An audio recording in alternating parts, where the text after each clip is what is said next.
So whatever we have is stone for it. And so we're just finding it out. So this is about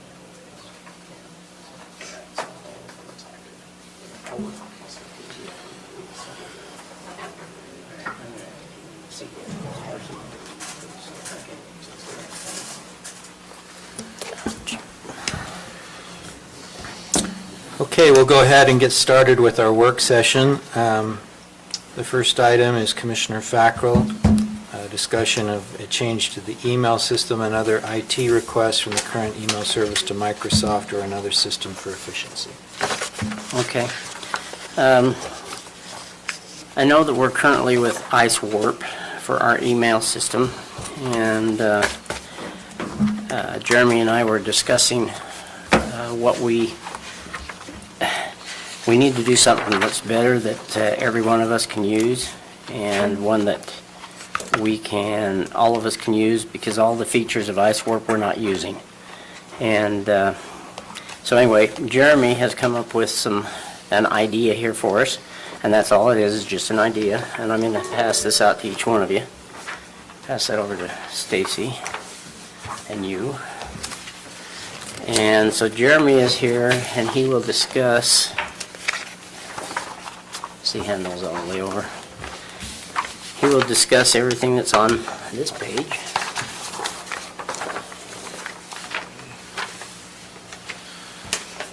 Because every one of us uses a different format for what we do. I mean, I use Google. Others use Apple. Some people use who knows what. So anyway, Jeremy, go ahead. So all of our offices use Outlook, but it doesn't have the integration features of Exchange that you're thinking of. I know a member, Anderson, contacted me about a month ago and said, I use Office 365 elsewhere, I really like it, would you look into it? So I got with Commissioner Fackel and said, this is Office 365, what it offers, potential for collaboration and working from anywhere. Everybody would be able to store documents in OneDrive. So if a laptop gets lost on an airplane or someplace like that, we can just wipe it instead of having to worry about sensitive documents being out there. You can do it with the phones and the laptops, any kind of device you plug into it. There's two different basic plans. We have to buy in the government plans. They maintain the actual codes for how long they'll store our archive and everything like that. And there's two basic plans. One is $8. That's email, and you'll be able to edit on mobile apps. Right now, if you download Word onto your phone, you'll notice you can open documents, but you can't edit them. So with the subscription, you do get all the mobile apps to function for $8. You get TeamViewer, and you get OneDrive. That's the collaboration. Has anybody used TeamViewer? I have. Mm-hmm. It used to be called Skype, but it's basically like that. And all the features are integrated. So if you send a document across and you give rights to a member Fackel to edit it, you can literally open that document, watch, and you can see him typing in that document.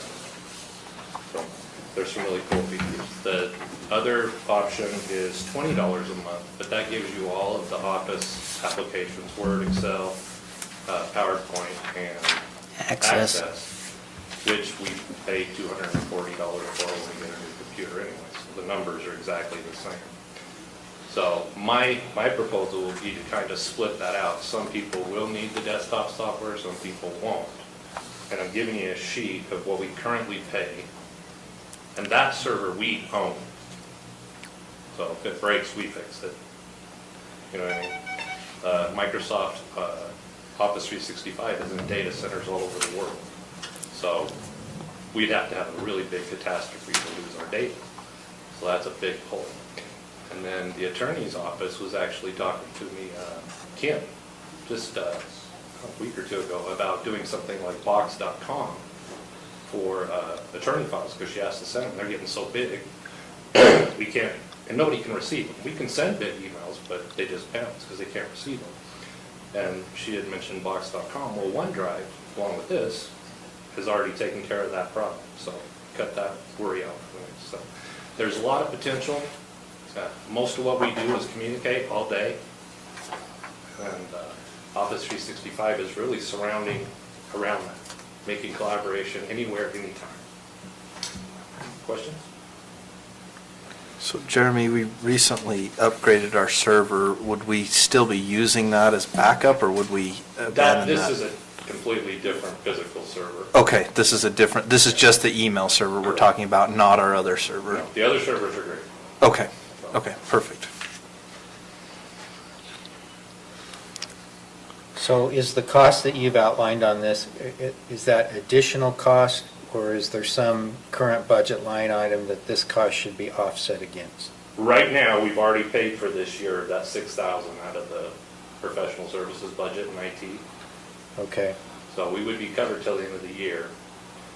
This also would fall really great into the COVID stuff, so I don't know what's there, because this is putting everything on a mobile platform. One thing we would be using is the team, what is it called? Teams. Teams, yeah. I mean, you're familiar with it. I've used it once or twice. So with Teams, that part of this, right? Mhm. Okay. And then we could start using for all of our meetings and everything that way. Every person who has a login would be able to have meetings with as many people as they want. Okay.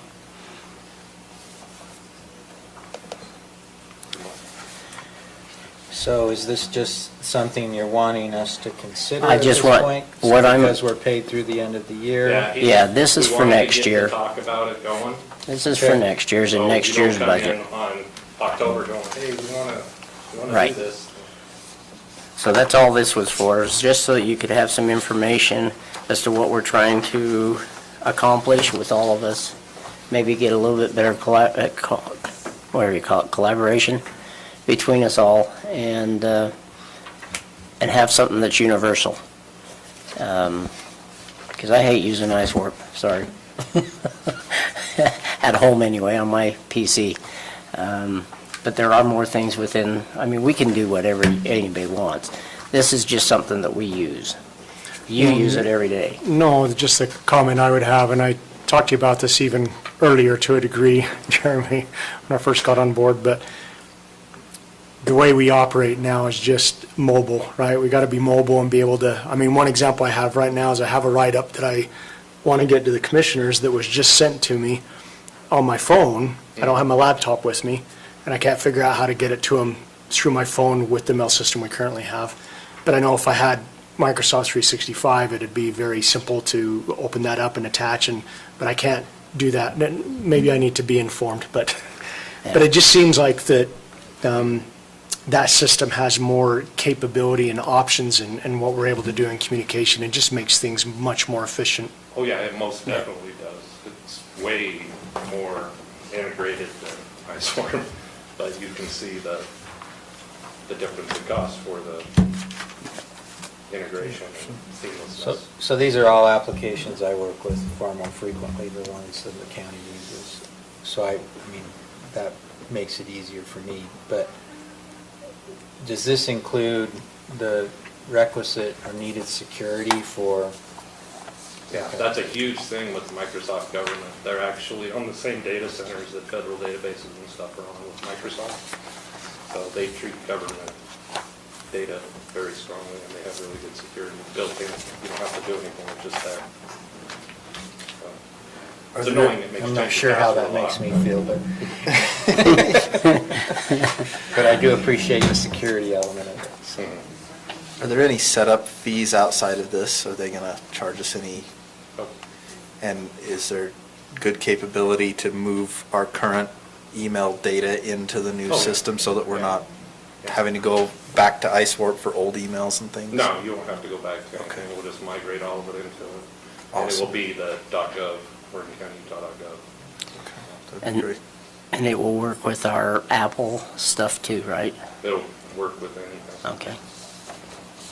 So at the end of the year, we had about 13,000 in CARES Act money left. Is that still the case? Did we spend any of that? I think that it's at about 20 to 25 right now. 25,000? of CARES Act? Now, if you were sharing that Okay. spreadsheet of real-time editing, Yeah, I was gonna say, we could look at, I mean, I'm looking at the one that we had at the end of the year, and it said 13, but either way, Right. there would be sufficient funding there. That seems like a good use of that if we wanted to do that. And I guess one of the reasons I bring that up is we could consider doing that sooner than the end of the year. true, If there's yeah. efficiencies and stuff here, to me, why wait till the end of the year? If we've got funding available, it's a good use of the funding, and it makes us more productive. Seems like something maybe we ought to consider doing sooner than later. So I'm sorry I missed part of that, but is that a one-time fee or is that a yearly, ongoing fee? It's yearly. It's a yearly fee. Well, and So you have the funds this year. What about the Well, next Well, we've year? been spending 6,000 a year for it now, so we'd have to decide, and I guess we don't know what the actual cost would be, because you've got a mix of user types, yeah, right? we're gonna have to go through the user. There's a lot of email addresses that'll have to be aliases, because we're not gonna create one called recorders. We'll just alias that to a group. Right now, there's a recorder email, there's business license, there's a bunch of them that we'll have to alias off and figure out another way to do them. They're not worth paying $8 a month for. So, Well, I think security's a fairly big deal too, and anything we can do to step up security that in our IT department would be, I think we have a tendency to feel like it's not affecting us at all. I literally got a text last weekend from a city, the term we use down below, but from a city within 45 minutes of us, probably 3 or 4 times the size of Morgan County and Morgan City combined. We got hacked Sunday morning, they're demanding a ransom. So I think any city or county is vulnerable, and the more we can do to stop that, the better. most definitely. They're demanding you? That's all I'm going to say. We want Jared.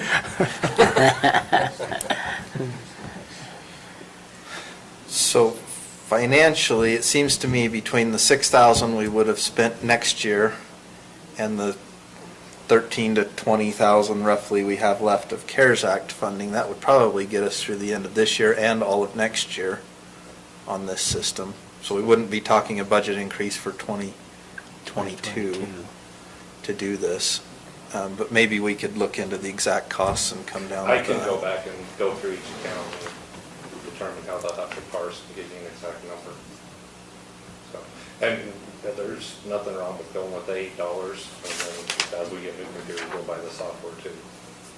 Just want Well, all that's the true. options to be out there. If you're including the software costs there, we might already have that much in the budget, at least close to, right? Well, we already bought everything for this year, but what I would But I mean, in ask for future next year, years, it may not be It that would much of an offset. increase. If we did 10 computers, it would offset $2,500. Okay.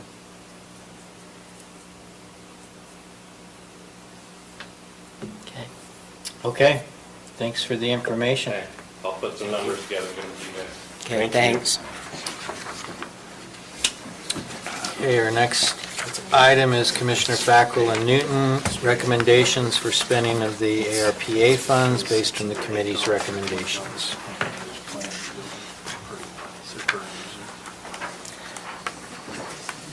So I'll just start with it. Mike, you can come on. Basically, we've met together as a group at the committee that was set up for the COVID-19 monies. Got this one. And we got together and put together a list of some items that we would like to use some of this for. And let me just preface this.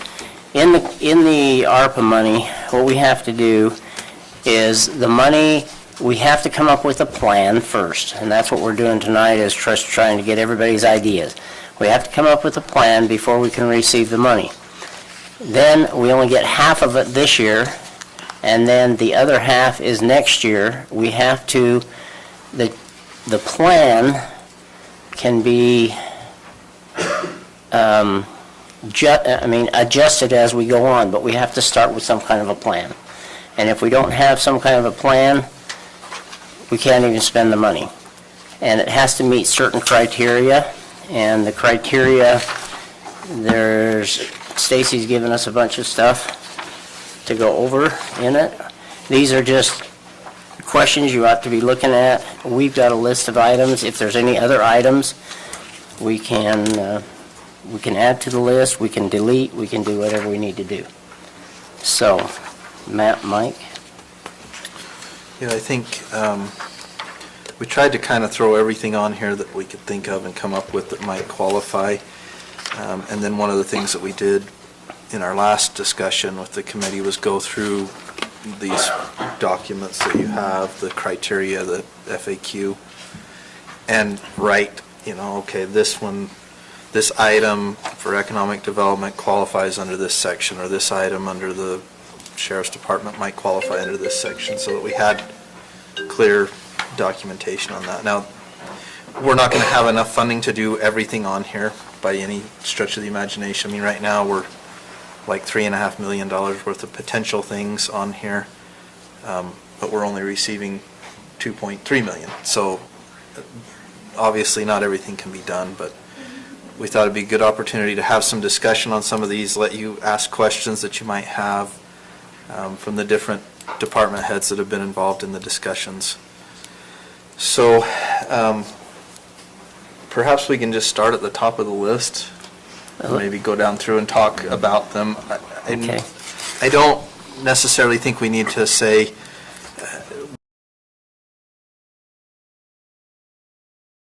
a good opportunity for you to ask questions and maybe get some justification as to why that's on the list.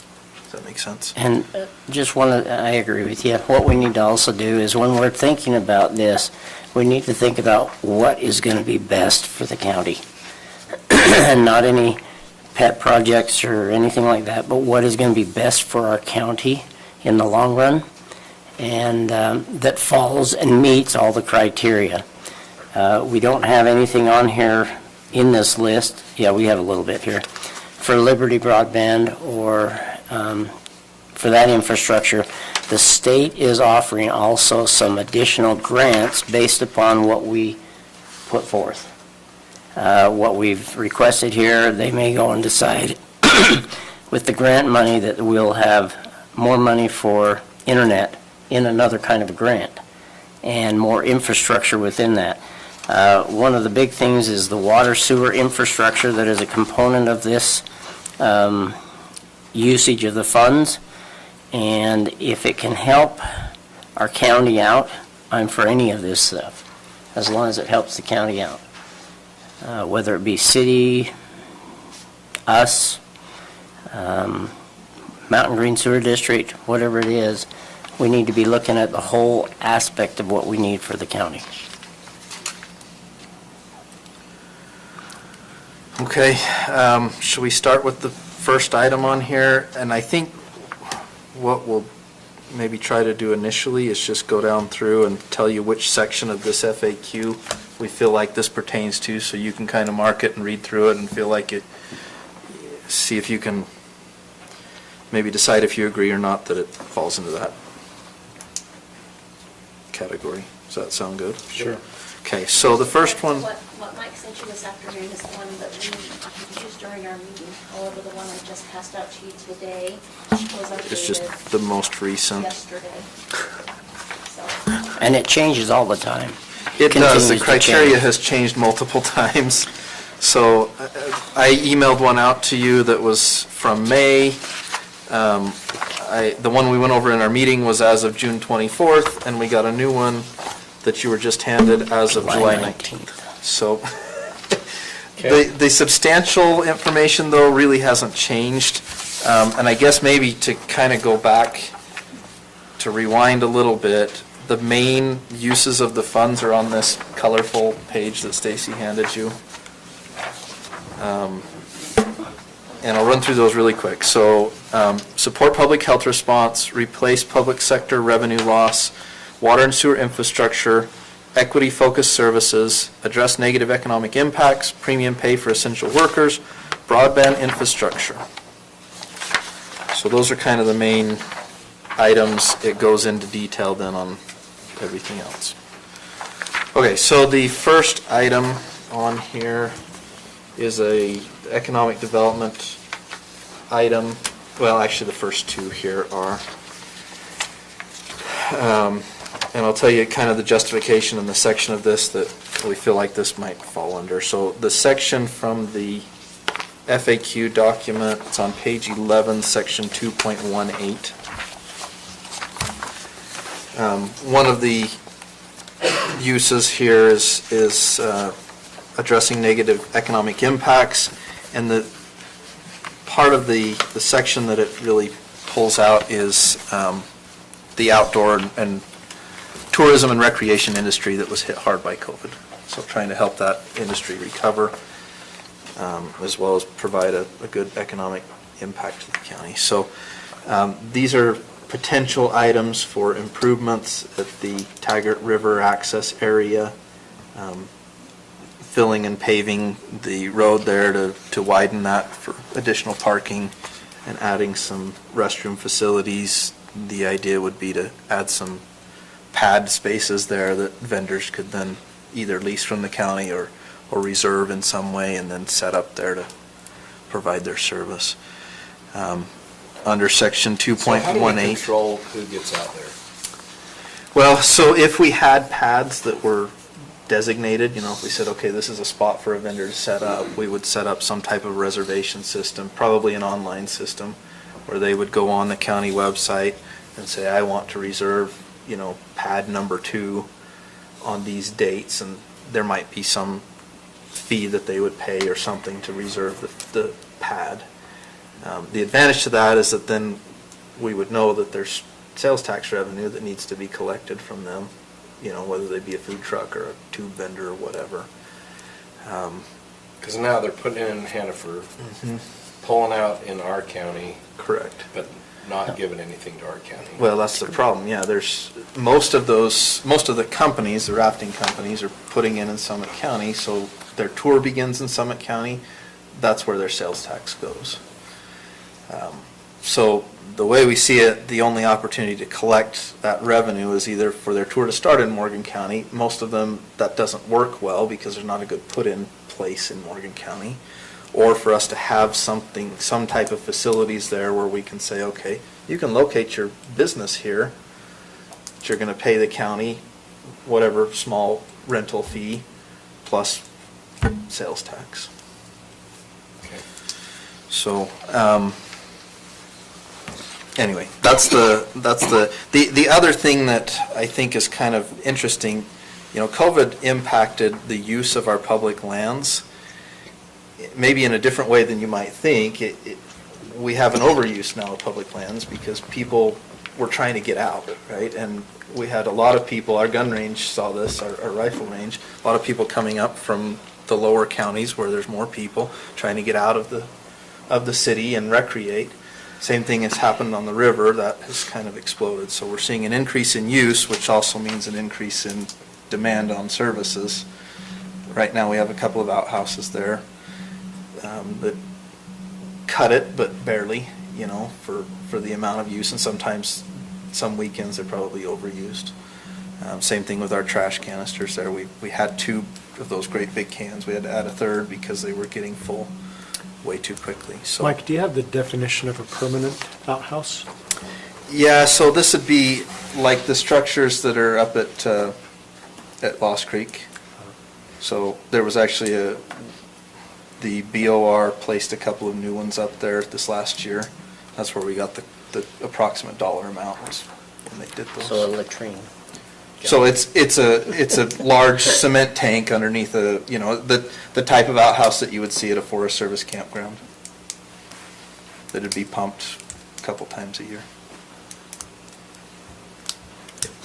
Okay, so This is slightly off topic, just based on something you said, where the tour starts. So there's a rafting company that's here in the county. If people come there and get on their bus here to go to the river, put in Hannaford, do we get that sales tax? We Or is should it be. Because okay. yes, we should be, because their tour is starting here Right. in Morgan County, Okay. right? Where they get on that bus. For other companies where their tour starts, a lot of them, their tour starts when they get picked up at their hotel in Park City and brought down. Oh, okay. So, So we're recouping nothing from them.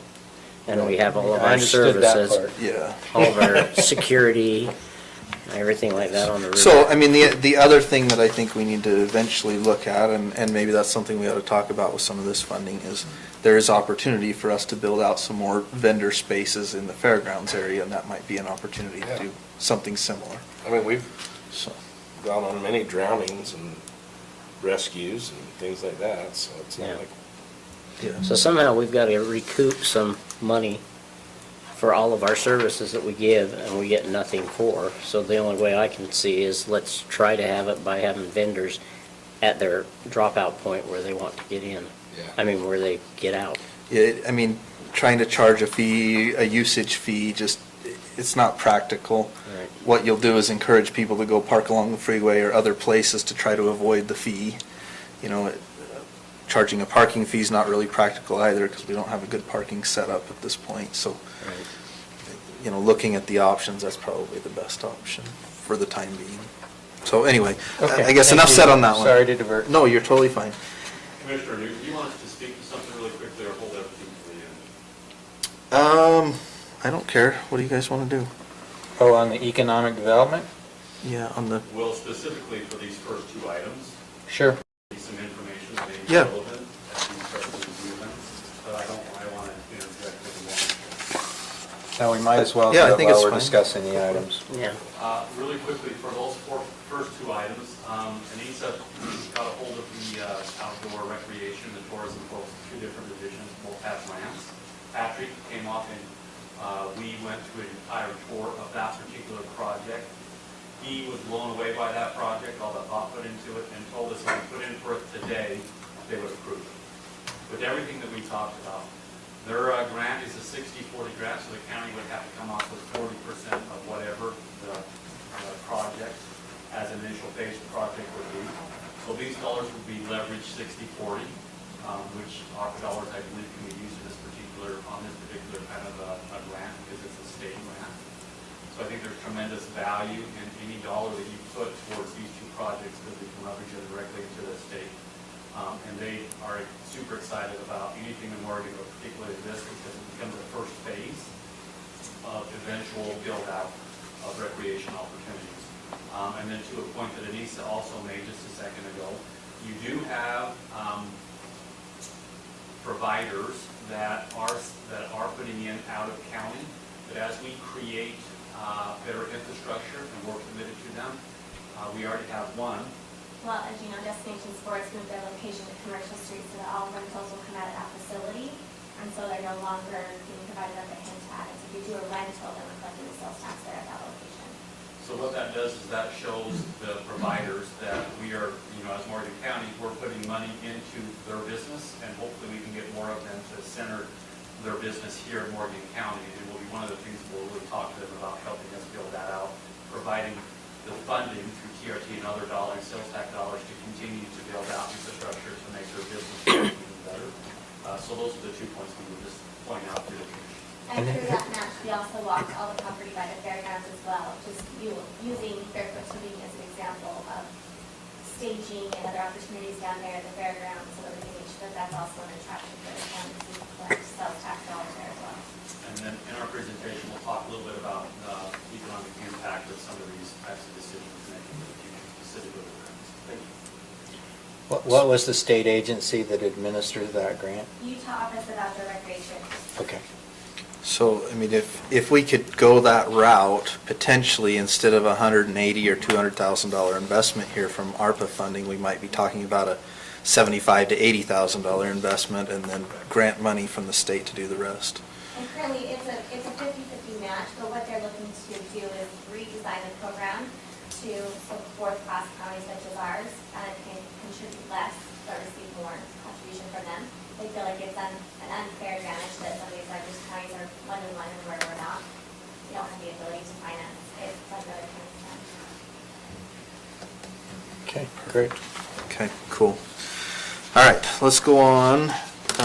Another item that we have listed on here, we did not add a dollar amount. We have not really done a lot of delving into this, but wanted to at least throw it out there as an option, is We could look at setting up some type of a revolving loan fund for businesses. Something to consider. We don't have details on what that would look like or anything at this point, but it is something we could talk about doing if we feel like that's a good use. Okay. Good. So other counties are using that revolving loan fund. They found tremendous success in helping businesses that are otherwise ineligible for other types of loans get off and running. And again, we'll talk briefly again about the impact of those types of grants and loans to the business community, but also to the community as a whole. We believe that that is a very important program now that the state's moved away from just giving grants out to businesses. The revolving loan also allows you to create a legacy because it is a loan and that will continue to grow over time. So in 5 to 10 to 15 years, depending on how much money you put in, it will grow substantially and can allow the county to help drive economic development in very specific areas that the commission finds important for the community. And are those low or no interest loans? We would have to vet all that out. I don't have that. I mean, what are other counties doing? I guess that was my I question. think they're low interest. They're low interest Yeah, loans. they have some interest, but it's low.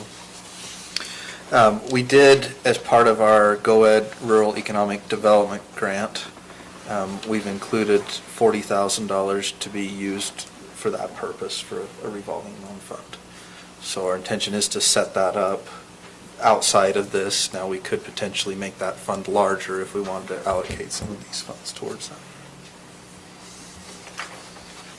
We'll report on that process probably in the next CED board meeting so that you know we're working with the DRC to create a process to present to the CED board and eventually to the commission. Okay, Mountain Green Sewer District.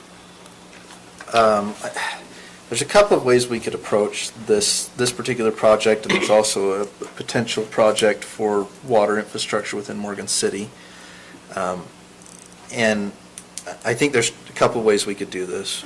We could, just look at these as separate things. We could say, we're going to allocate a certain dollar amount of ARPA funding towards infrastructure projects, and any municipality or service district within the county could come and present their project, and then we could decide, how much of that total we want to allocate to each. I kind of like that idea because then it's not that we're cherry picking projects, it's that gives them an opportunity, be it the sewer district or maybe a water district if there's a water district that wants to do that, or the city to come in and suggest their items. The city will be getting some of their own funding. The city will, they'll receive about $500,000. Yeah, and they've already allocated it. Yep, and they've allocated. Most of that's going to go to their water and sewer projects, as I understand. Sorry. Water project. Well, water, sewer, and electric. A lot of it will be for smart meters and some Right. upgrades to their pumping lift stations for their sewer system.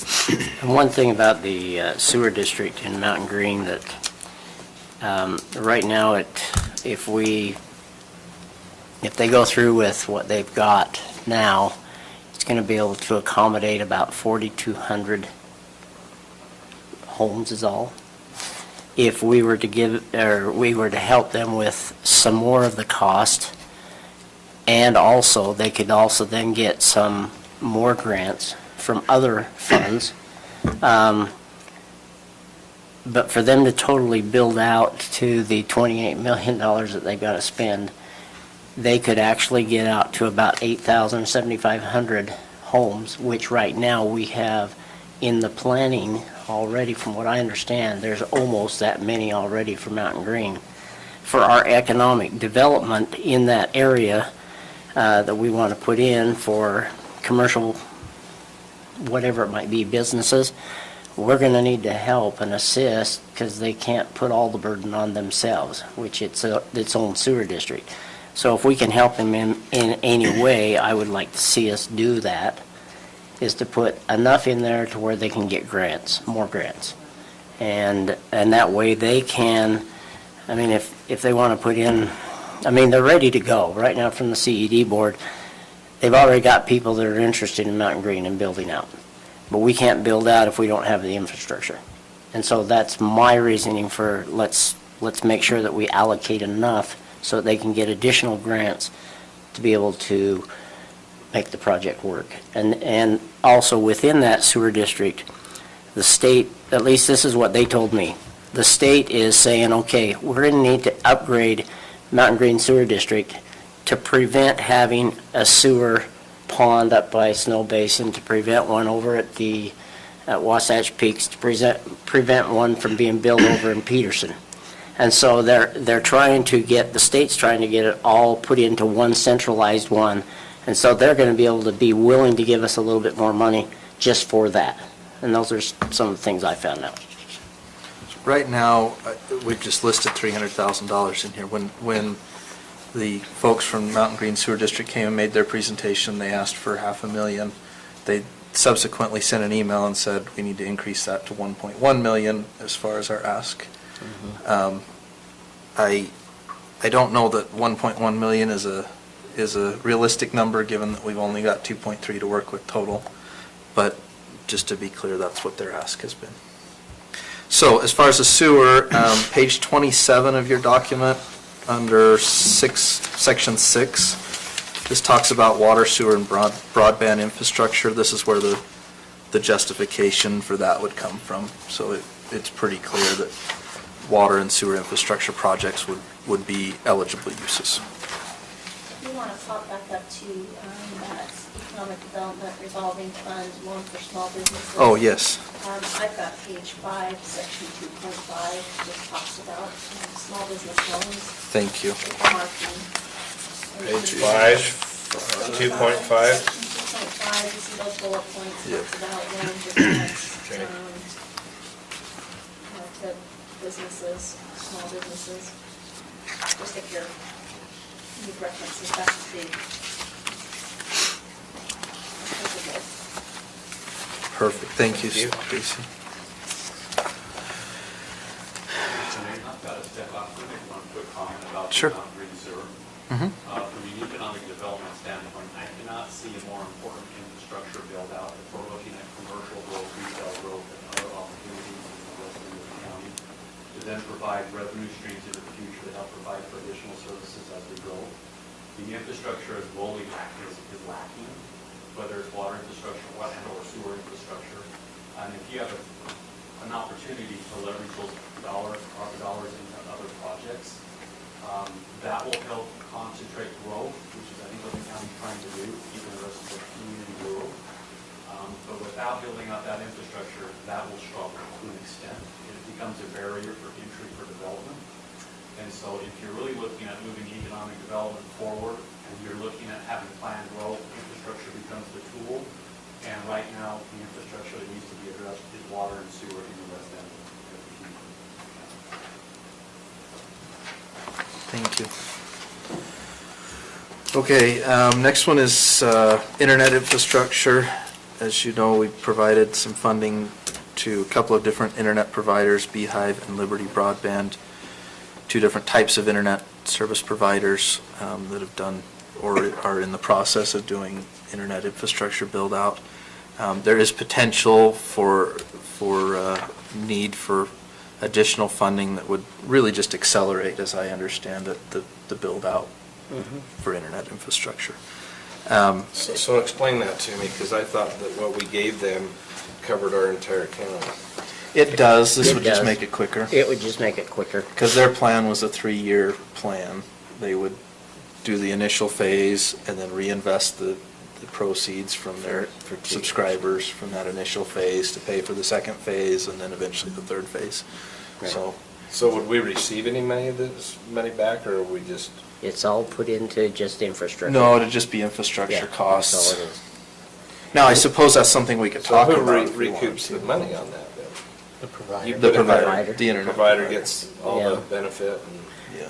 Well, we get a benefit too. Yeah, I don't know if you have to worry about internet, but I know I do, and Robert does, and Mike does. But we would Oh, end it's up. 4-1. What's that? So basically, it's a benefit to us as a county to have that infrastructure in for the internet. Because, I mean, I've had people send me things saying, yeah, I'm getting 0.1 upload, and they're paying a huge price, for their internet. And I get buffered every single day. And, I mean, there's just. No, I understand it's a good thing. I just Yeah. wonder if it's a possibility to recoup some of that money. I mean, I would love somebody to invest in my business and I get to keep the Oh, yeah. receipts. Yeah.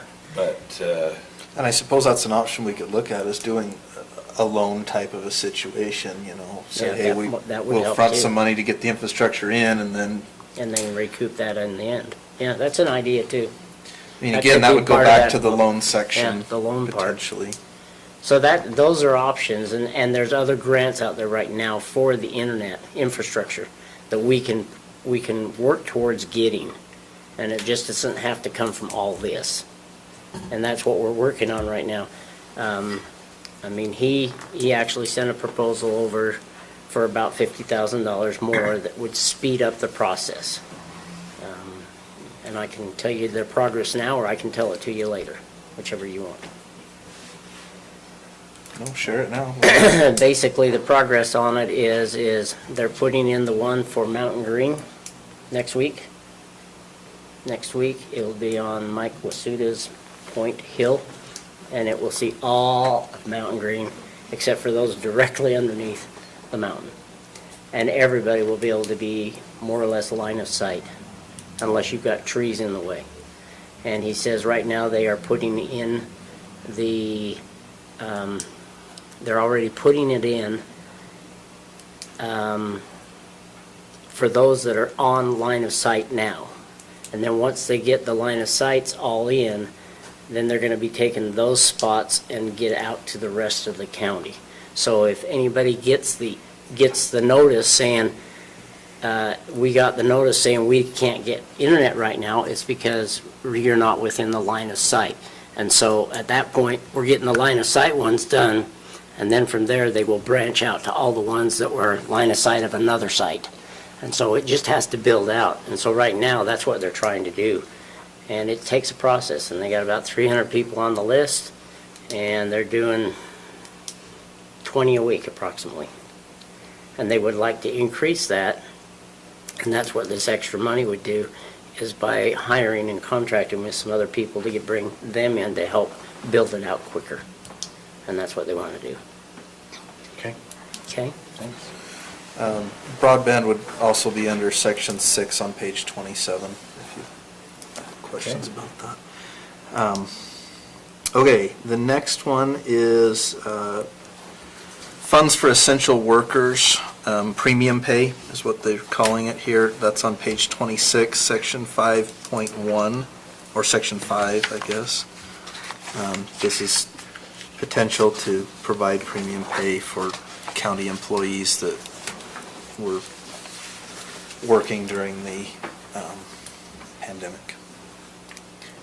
So is this like a Can I back ask- pay thing or for future? It can be for back pay, yes. It could be a flat amount, it could be a per So hour amount. where'd the 375,000 come up? Where did it come I'll from? let- It's also on page 8 and 9, talking about public safety and essential workers. And as far as the amount, Austin, do you have The an? amount, Yeah, how did you figure that? hold it out of thin air, Okay, honestly. okay, Potentially, you could pay your essential employees and your first responders up to $13 an hour extra. That's what it says in the paperwork. Giving everybody a $2 or $5 an hour pay raise for the next 3 years would be like in 3 years getting a $5 an hour pay cut.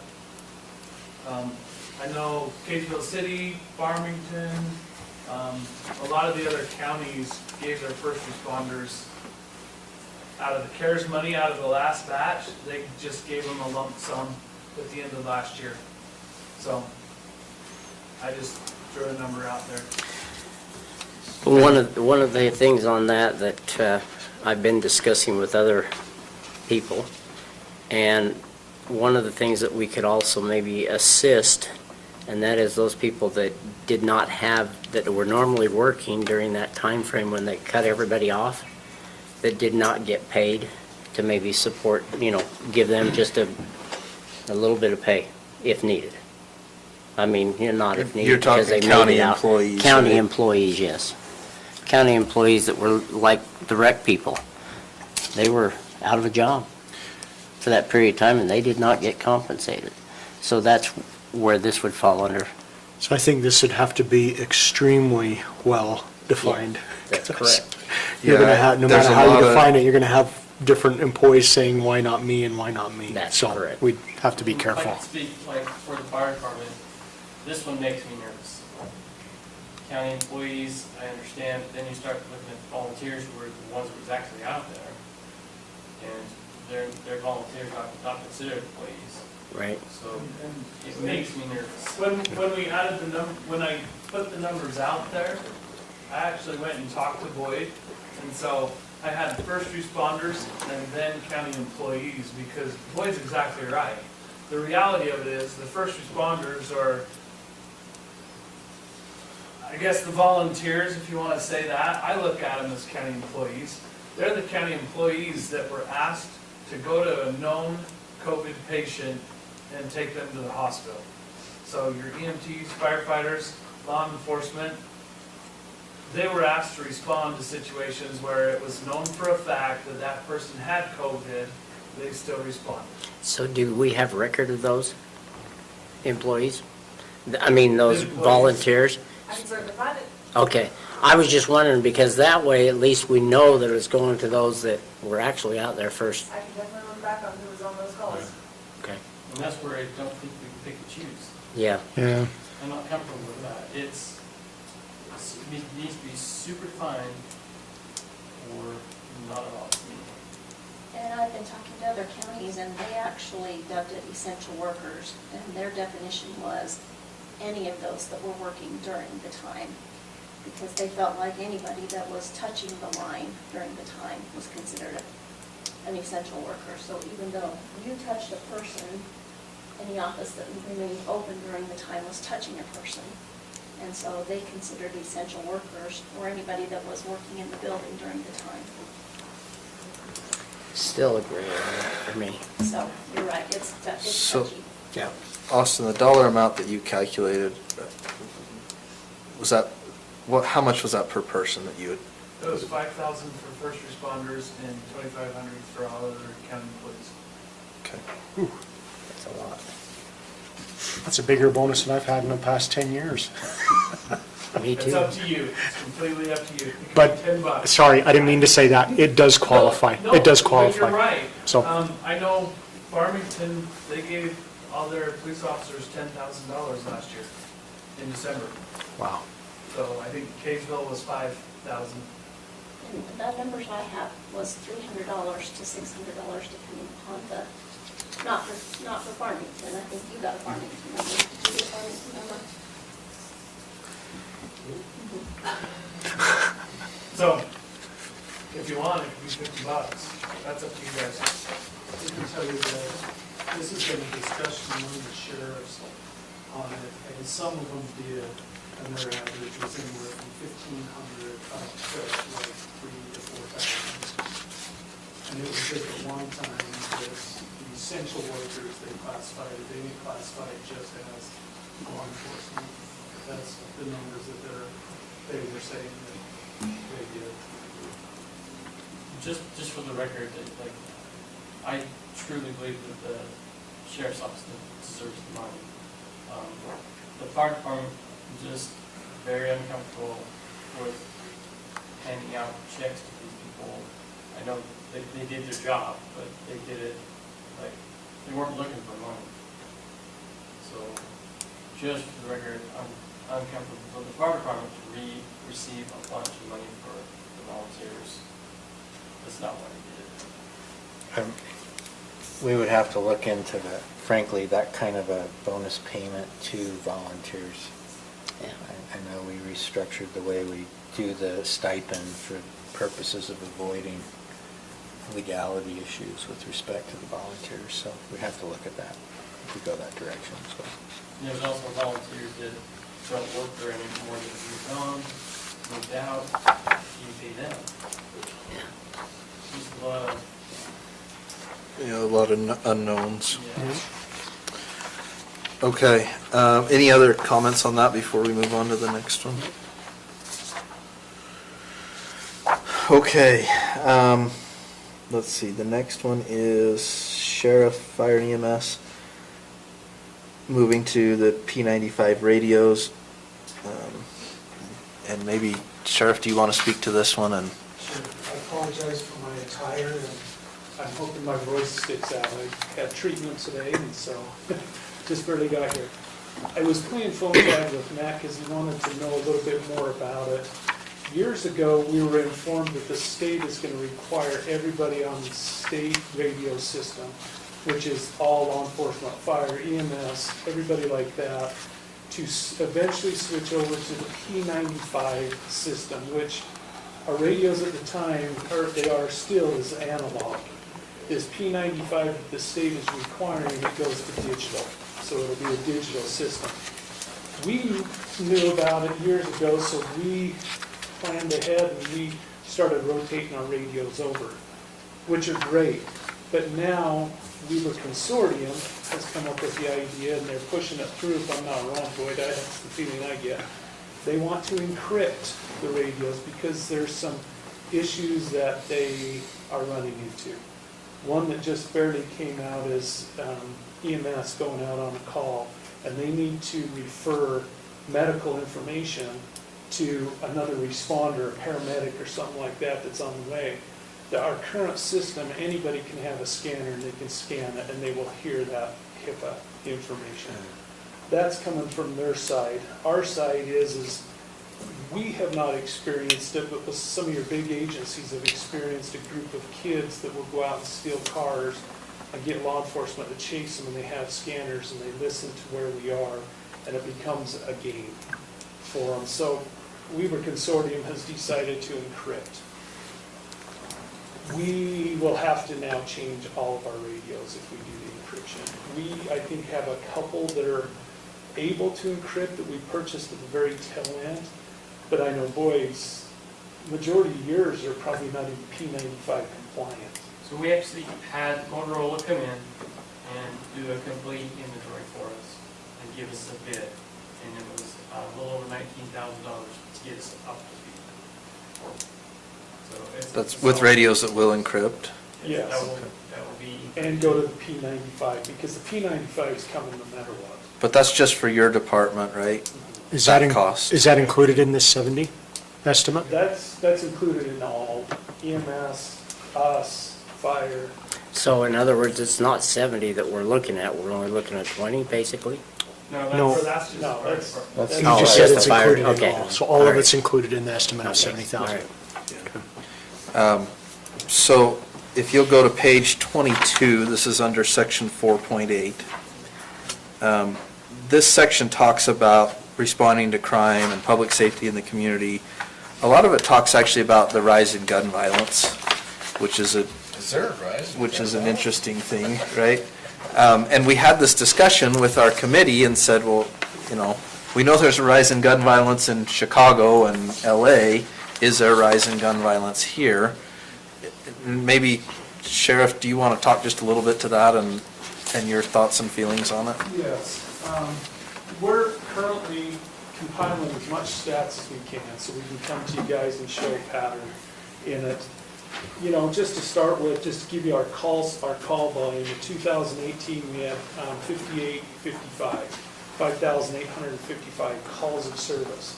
These are calls that we're receiving that aren't our self-initiated ones. These are what we're receiving.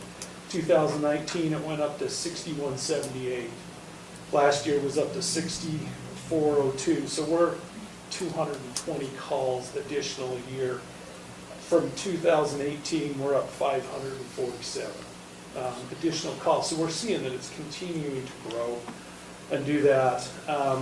We have got citation stats that have shown an increase in that, which really surprised me. I thought last year we would actually be down, but we were actually up in citations. Our revenue is extremely down from last year because most of them are still stuck in the courts. And Garrett can say, when the courts open up, it's going to be miserable because it's going to be a nonstop thing because it's all just being piled up because they haven't But we've got numbers that we can show increases.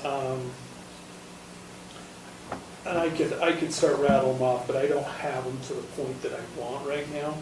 Our burglaries, non-residents, forced entry, somebody breaking into a shed's up 300%.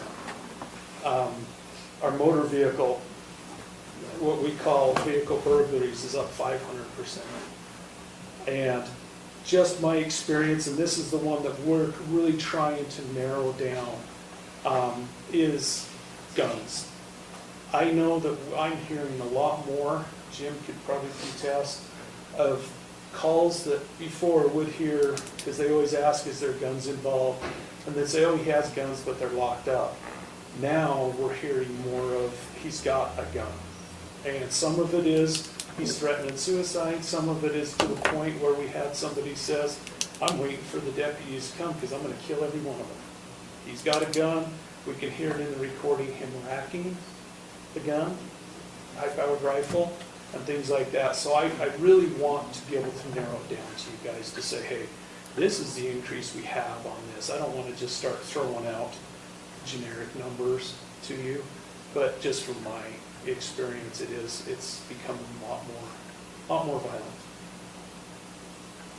So this really ties into the second item too, which is funding to hire additional deputies.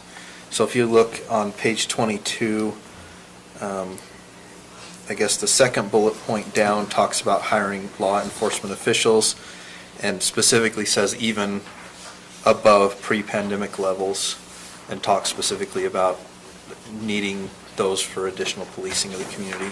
And then the last bullet point in that section talks about investing in technology and equipment to allow law enforcement to more efficiently and effectively respond to the rise in gun violence. So I see the radios as fitting under that last one, investing in technology, and of course the potential for additional deputies under that first one.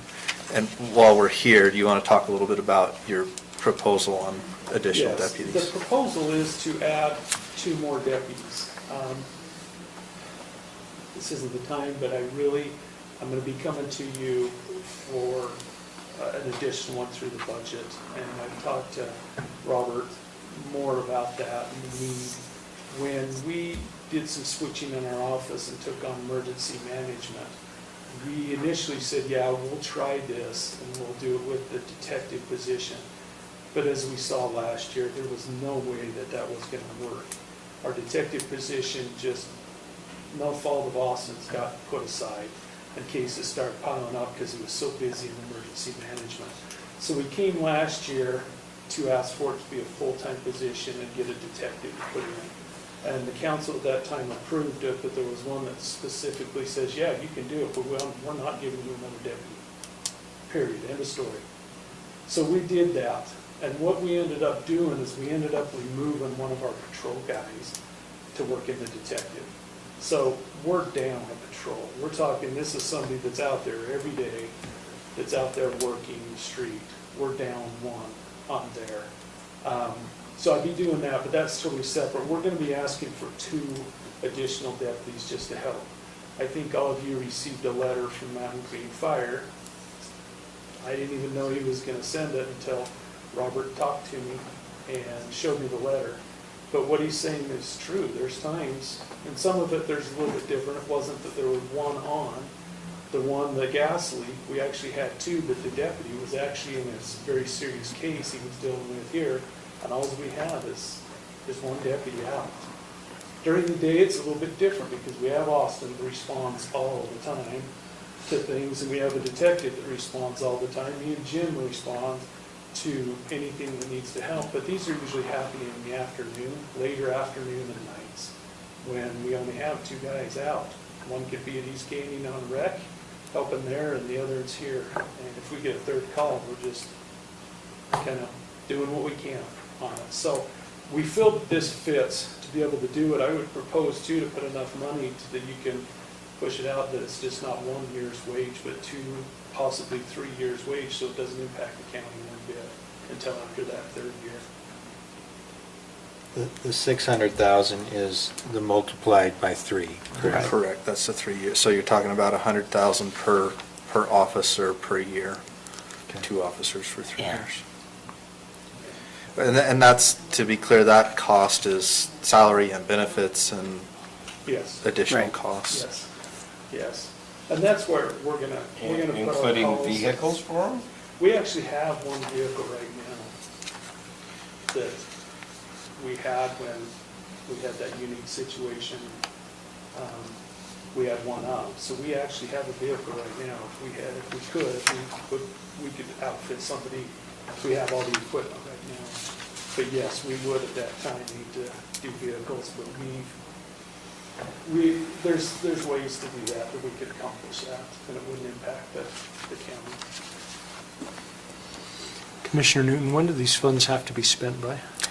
2026, Is it 26? 26, yeah.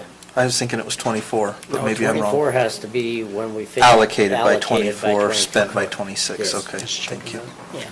Yeah, so there is time to do that, yeah, it can be spent over time. And additionally, the way this will work, we'll submit our plan, our basic plan. We'll receive half of the funds this year and the other half a year from now. Right. So, not all of this is going to be available immediately. Of course, things like this, you wouldn't need all of it immediately, I'm going to break obviously. stats to show you in 1997, 6,000 residents, we had 11 deputies. Permanent, we have over 12,000, and we've got 13 deputies. Really 12, if we take Austin out of it. So we haven't grown, and it's getting to the point to where we're seeing it, others are seeing it, that we need to look at future. And you've also just lost 2, right? What's that? You also just lost 2 officers, is that I correct? lost one. One, Yeah, okay. so we're down right now. We decided to go to a more easier environment. Okay. Isn't that easy? While you're standing there, I there, think we yeah. ought to talk about the next one, which is the potential cell phone tower infrastructure. And maybe you can give us some ideas to why we talked about this and the couple of areas of the county that are not served well for. This arose when my father got really sick, and we were up there at his house all the time, and nobody had any cell coverage in that area. And we started talking, and I talked to, Commissioner Fackel and asked him, and he's like, "Oh, I have internet." I'm like, "No, what about cell?" And he's like, "Oh, it absolutely stinks." And we realized that the south end of our county, I don't know how much farther past your house, Matt, the cell phone coverage just drops off. When you're heading to East Canyon, you hit Porterville, if you don't have any coverage until you hit the dam. All the hardscrabble, all those are just dead.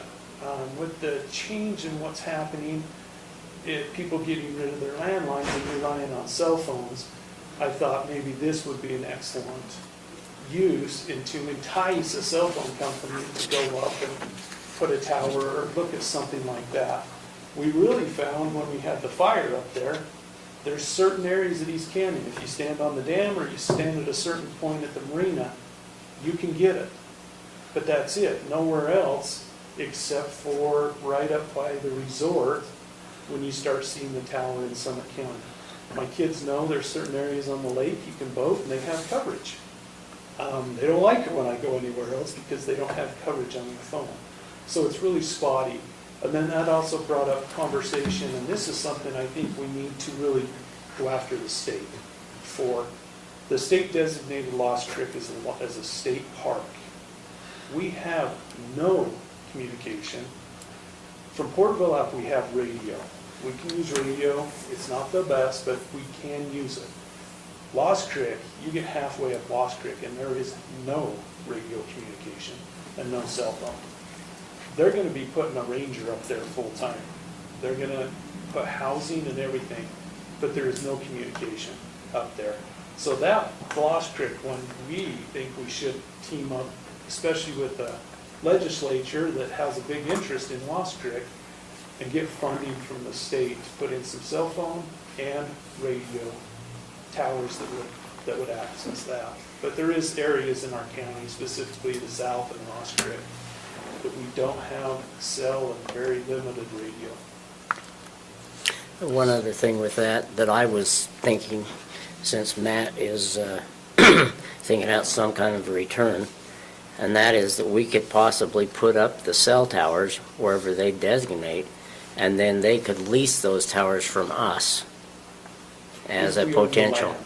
Yeah, if we own the land. The county owns Or it. if we, and that could be a private thing too with other entities, that if we put up the cell tower, then we can lease the spot from that private enterprise, we give them a portion, and then the county could also get a portion from it back, because we put up the tower.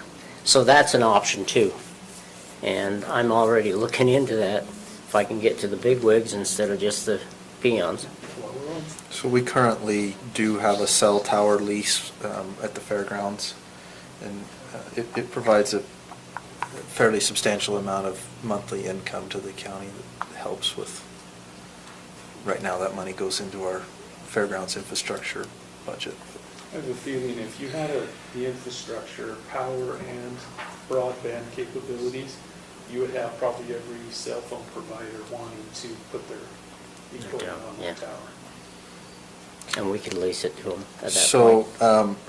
page 28 and 29, section 6.5 and 6.8 is where we would probably categorize the potential for this one. Now, it's under broadband service, so we're talking really about potential for internet service through those cell towers, but it would also help. I think it could also, tie back into the technology and equipment to allow law enforcement to safely do their thing. Our computers are ran by air cards who are Verizon cellular service. Yeah, so that's absolutely ties directly Yeah. to it. Yeah, and I know the fire does too, they run air cards for their computers and all the data and stuff like that. Now, we have no idea what this would cost, so there's no Yeah. dollar amount in the sheet right now, but Right. it's just a potential item. Okay, was there anything else, Sheriff, that we needed to? Okay. Could I tie in? Yes. with Anything that the sheriff was talking about with regard to the backlog of the court cases? That is true, and I'm pulling up some numbers because I'm relatively new to the position, so we're figuring it out. But there were, just last week, 3 jury trials for district court and 5 jury trials for justice court scheduled last week alone. Wow. And now that we can actually have juries, we're going to start seeing that too. And so, just to kind of put a heads up, I may bring something under 2.19 on pages 11 and 12, just about that backlog, and trying to make sure we're doing what we can to make sure there's public and speedy trial and all those other constitutional rights are being met. But, we will see it too, a draw on the sheriff's department, because we have to subpoena deputies to show up and testify at preliminary hearings and trials and so on and so forth. And so if we're taking them out of the field or taking them when they're not on the job, that's also a drain, which, what's the bailiffs? Bailiffs, yeah, all of that will be something to consider as the courts open up. That's a good point. Okay, so you said section 2.19. On page 11? Yeah, and That's that, specific just for the legal, yeah, talks about potential to add attorneys and other Right. court-related personnel to help with the Increased speed backlog. of case resolution, expedite resolution. And so it may just be, making sure we have, I think we have a great staff that's been handling it really well. But I do know I was getting a little bit of, or hearing a little grumbling from our public defender who's just on a flat fee contract, and now he has to try 5 cases in justice court, which he said, I've never had that many jury trials in justice court at one time. And so his caseload is going up, and he may have just had a bad day. His caseload was down for a year and a half. Well, yeah, I mean, in some ways it was, but you're still dealing with all the cases and all the inmates and everything. You're just not in court. You're just right? not in court, you're just building up a backlog and dealing with some that you wish that you could, you know, that may be a headache to you. Now you've had them for an extra year and a half. So anyway, just I'll pull together an idea of what that caseload might look like going forward. Okay, perfect. I'll make a note about the attorney's items on here. Okay, next one, couple of fire items. Boyd, do you want to go over these? Do you want me to? Yeah, I can. So being on the committee, first of all, I think economic development is huge for the county. I want to do anything with this money to help get economic development.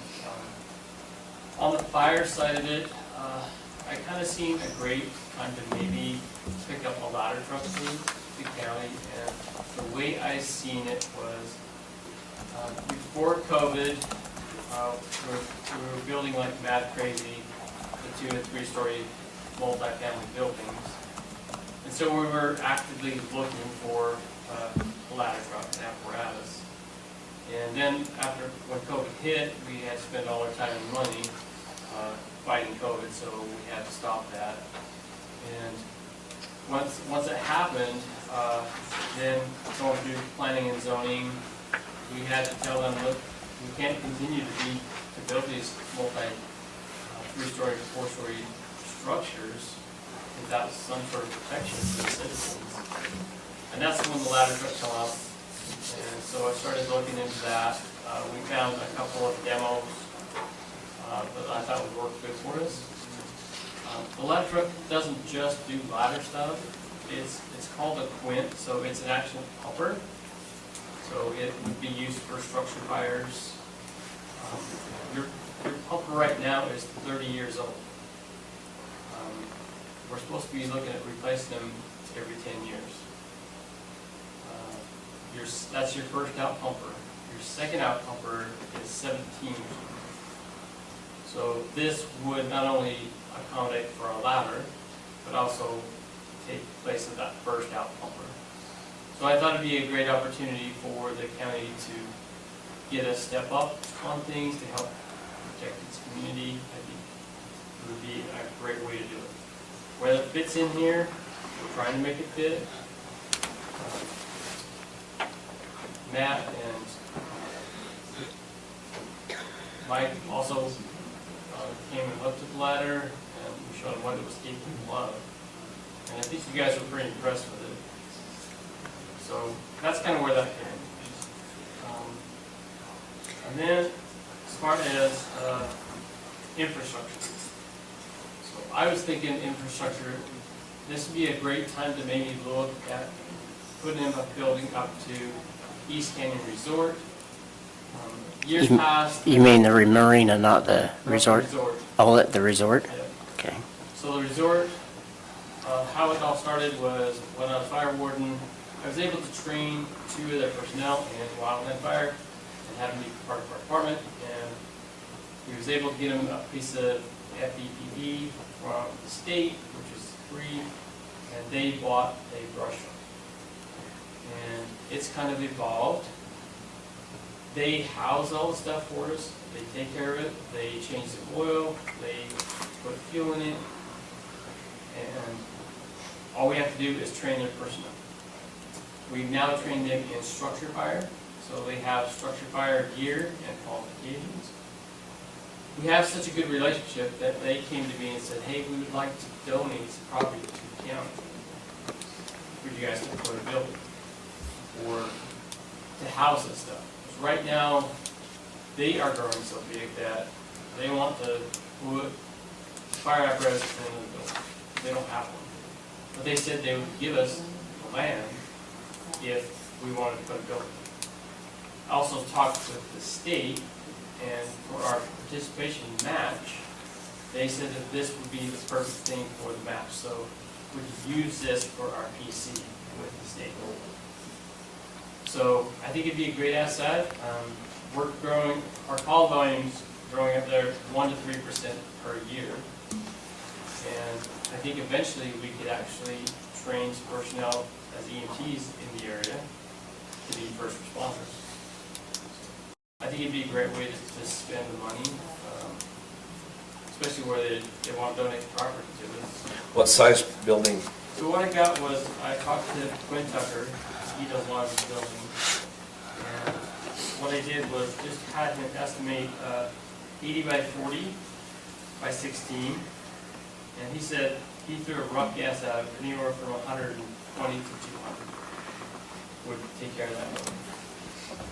I think it also, like, if the deputies were in the area and needed an office space, I think that'd be a great asset for us. It's 25 minutes for us to get up there from here. It's a pretty good haul. And Monday morning, just an example, we had a 17-year-old boy on a motorcycle, deer ran out in front of him, and he was hit, knocked unconscious. Luckily, somebody drove by and seen him. He drifted in and out of consciousness. We immediately called for a medical helicopter, knowing that they could probably beat us. And most of the time, we beat them. So it was a 25, 30-minute wait for us to get up there. I think it'd be a good way to get a good start up there for a kind of an outstation for your fire department and or police department. So I think it'd be a good use of that money if it's to be used for infrastructure. So that's where that. And then Stacy's been wrong. What's the Crush my dreams. what's the provision? So I didn't find a provision specific to that type of infrastructure. Right now, the provision is specific to water, sewer, and internet infrastructure. Yeah. Now, I don't know if that will change because every 2 weeks we get a whole new document here and they seem to add more things. So it could change, and I feel like the ladder truck is also in that same boat. There's not one here that's very specific to that. It could change. We also know that there's an infrastructure bill before Congress now that is likely to pass. If it does, there may be funding for other infrastructure type projects. I could see, potential emergency management infrastructure being part of that. I don't know at this point. So right now, we're not sure that those fit, but they could. So we've left them on the list. They're certainly needed items, but And for the sake of time, because now we're 20 minutes Yes, past, sorry. and I know Austin's trying to get out of here. I also could not find a provision for the next one. I did call San Juan County, and the project that they're doing in San Juan County was actually a CARES Act. are you talking the recorder's office one? Yes. Okay. And it actually has changed significantly since their original,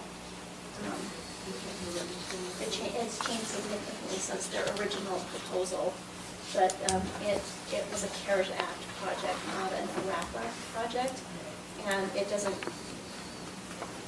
when I talked to San Juan County, it doesn't meet any of the Arpa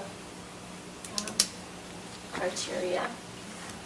And so they wouldn't have been able to have used any of their Arpa money for that project anyway. It qualified for CARES because it meant the limiting people coming into that they used it to limit the people coming into their building. And they're one step behind us digitally, so they're using it to get their parcels, even run parcel fabrics just to GIS, so that people could go to their county website and look at parcels, which we already have the capability to do. So it wouldn't meet our criteria. Okay. I know you County used the Arpa money to use the Arpa money. So I'll get a hold of them, but those types of projects would not qualify. Again, if you look at this sheet on the front, there's 6 categories, and it is not a water, sewer, or internet infrastructure kind of a project.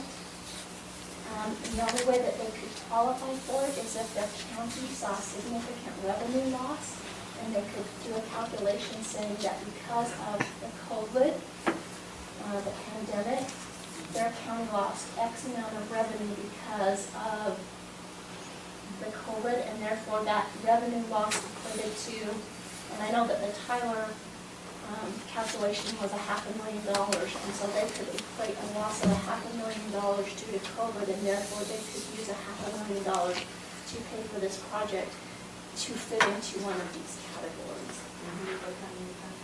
This was San Juan. I know last year, throughout county used a good portion. So any monies last year would have been CARES Act money, CARES not Act. ARPA money. I know, they're trying to look for using it. So can I just ask where the $500,000 figure comes from? What So all does that include? That was from the email that Commissioner Anderson sent earlier today that had, or maybe it was yesterday that you sent it. Today. Okay, today, that had potential between $300,000 and $500,000 for full Yeah, digitization. what they discussed, and it's the same group is it the same group that's with San Juan? San Juan is not going with the same. Okay. But then they've dealt with other counties where they've digitized this mapping, and I got to say it correctly, Brenda might be able to correct me, but where they've digitized mapping, and then where they're also getting the computer system and the software up to a better and more efficient speed. So it's really helping people where they're not having to come in as much to the county, where they can get things quicker and easier online. Did I say that correctly, Brenda? Yeah, and so we can go away with our ownership maps and my lives and have it digitally ready. Yeah, currently you have to come in to get all that information. So my thought is, Brenda, let's take this FAQ that we have here. There's a copy up on this table, and maybe you could go through that and see if you can find a place where that, I haven't had time to go through it and look to see if there's an item specific to that, but if we can find a good justification in here, I think that's good. Our actual recommendation to the recorder's group is that this is probably more of a state program where you all need to get on the same system, so that if Tina were to live in another county and she wanted to come and access maps in Morgan County, she uses the same system for Morgan County as she would in San Juan County, as she would in Salt Lake County, and that this is perhaps more of a statewide program rather than a county-by-county program. And then we talked about that, but it doesn't look like it's going to go that way. Okay, let's pick up this last Okay, item. so last item, under section 2.9 on page 6. This is about assisting the travel, tourism, and hospitality industries. This is the potential to do some renovations on the train station and open it as a tourism / DMO facility. And that would be 2.18 as well? 2. That's what you had up above. 2.5. So 2.18 is specific to outdoor spaces. Okay. And actually, yes, for the first two items that we talked about, the Taggart area, 2.9 would probably be for those as well, potentially. But for this last one, I think 2.9 is probably the one that is specific to it. On page 11? Page 6. Oh, page 6. Yeah. Okay. So my recommendation at this point is for everybody to maybe go through those. When you have some time, look through this document, see if you agree or disagree with the justifications, and then I think the next step is for us to start prioritizing and really talking about, okay, what's the highest priority items here? And coming up with a plan. Yep. Okay. And, I think once we prioritize, we can come up with a plan and say, okay, these are the items where we think we would like to spend the money. Some of these costs are estimates, and we did estimate a little bit high, just because we don't want to estimate low and then come up short. Okay. Okay, cool. All right, so I know Austin needs to leave for a state matter. Do you want to just hear that action item first, and then we'll take a quick break, and then we'll do our opening ceremonies and work through the agenda? Does that work? Sure. Yes. Can we vote on it or anything if we don't start the meeting? Just curious. Well, what we could do is take the presentation and hold the vote till later. Okay, Does that work? that's fine with me.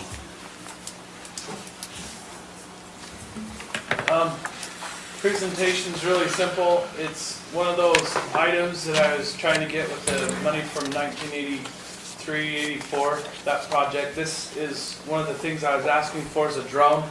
What I got was two different bids. One is from, just spaced it off, hopefully it's in here. It's from a drone group back in Virginia, and their amount was $34,055.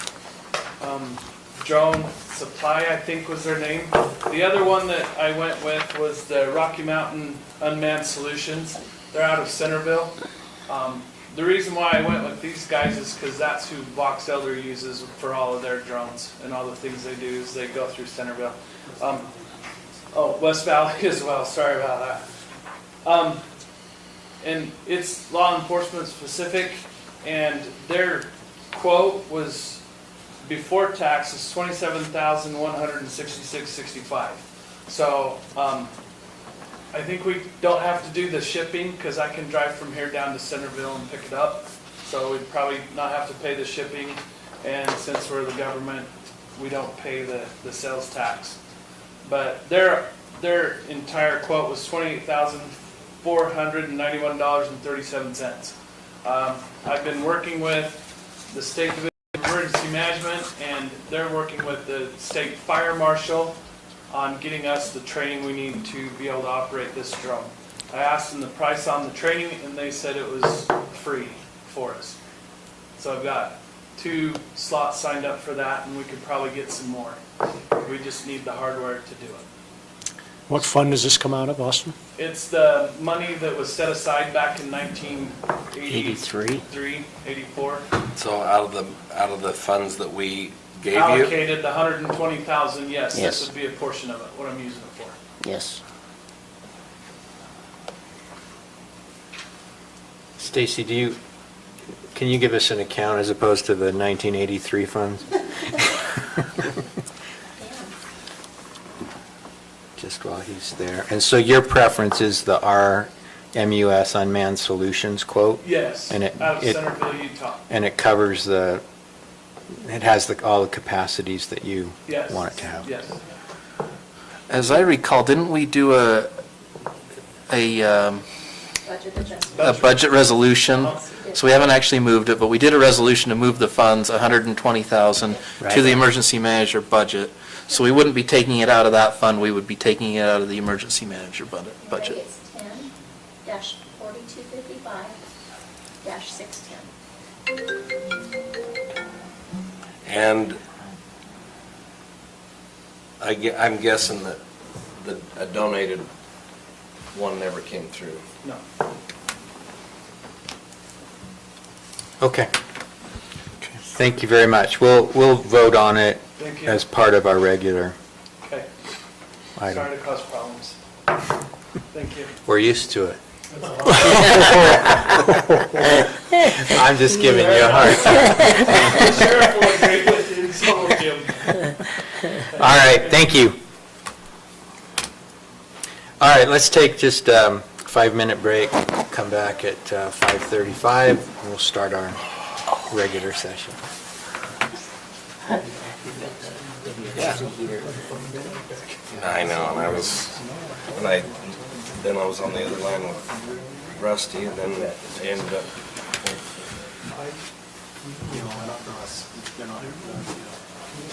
Not when we started, I knew about it, so we started switching our radios out to the P95 capable ones. And they were decided they wanted to throw it. Branches, they don't work on them. I'm serious. Now, the P95 that we had and still would work. Capable ones, work they're with not, them. they're not their top appliances, but they will work, or they don't because they're not encrypted capable. And I threw it out, and I said, this is right to do. But what are you going to do? Well, they're replacing their radios way more frequently, I would imagine, so to them it's not a big deal. Neighbor hasn't replaced their radios in 20 years. Well, they have any. Because a lot of their response just missed. I wanted to know your name, because I was like, we probably been bugging me about I know it's different.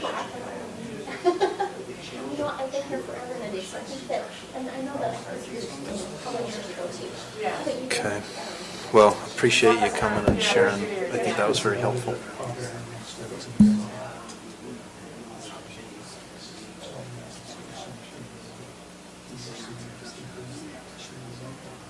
Aaron?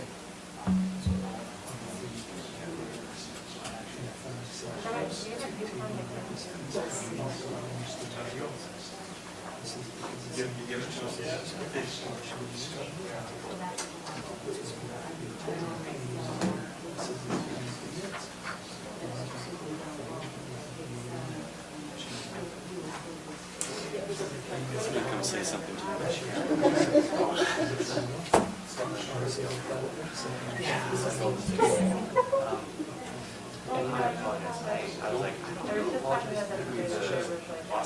you know, I started looking it up online. I throw 10,000 different, NGO, different parts of the Arpa. Right. I'm not going to live on this. I call Jared actually the same thing. Well, the funny thing is,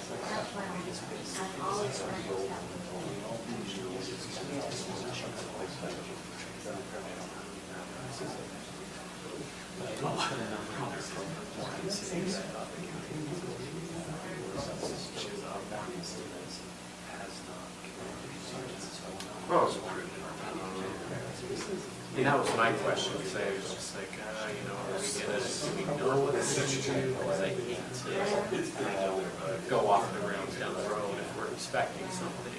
I want you to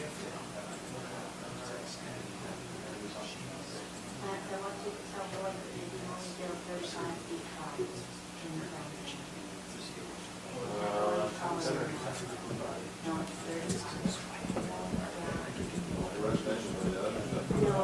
they only can go with their trade homes, they can only go high. You guys assure me. And then we look it up.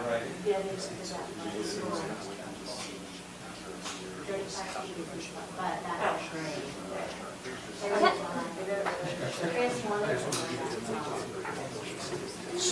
So is the difference between 18 grand and 16?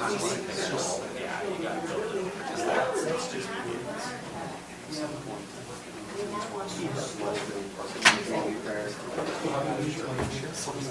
I get a lot of going after. That means that's how I look at it. It goes back to technologies.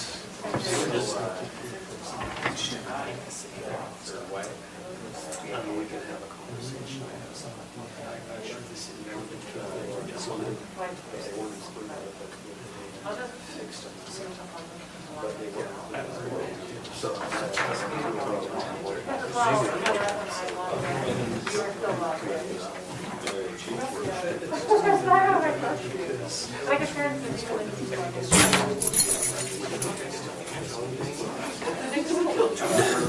We can get you a fuller deal on car insurance.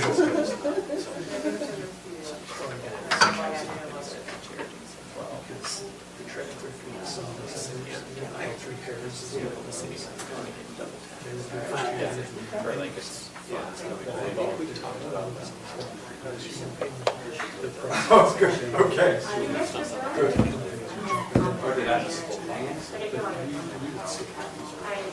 Because we also like $10.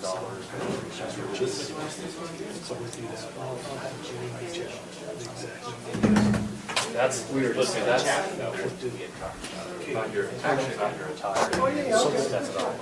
We should. This side doesn't, is the same time like never. So Andrew, Come up on this side. is she with you? So it has the Julie. two steps over. Yeah. Tip over, I tip over on steps. Start. Yeah, one day we might. Okay. So whatever you want to Yeah. do, but I just want some time. They can dress it up all they want. Okay. Do the presentation for it. Okay, great. Is that doing what you want? Yeah, no, I think it's good to have the information because there's some tension generally in terms of whether we should get it. If you're presenting or whatever, yep. So it Yeah. just depends on. They're not getting much for it. Okay, great. We need to spend some time together. So, Did you see that email?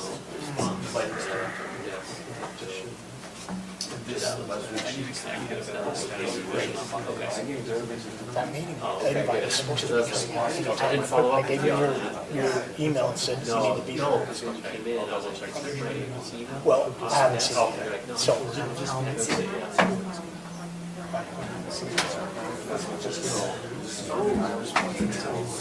So 20% of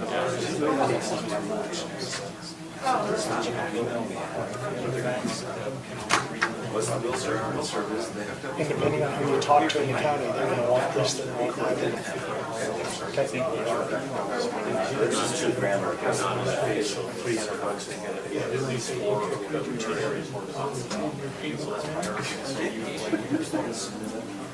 Are you gonna be able to for this 60%? Would you mind if could you step up and say, oh, we had this meeting with Corey, here's what I got from him?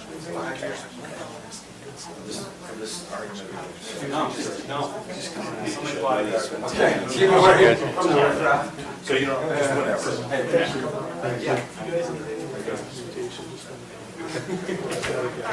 Well, I mean, if we move forward, we're going to start documentation, put in our files, so that later on we can say, this is our justification.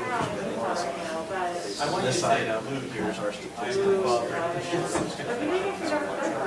No, we said something different.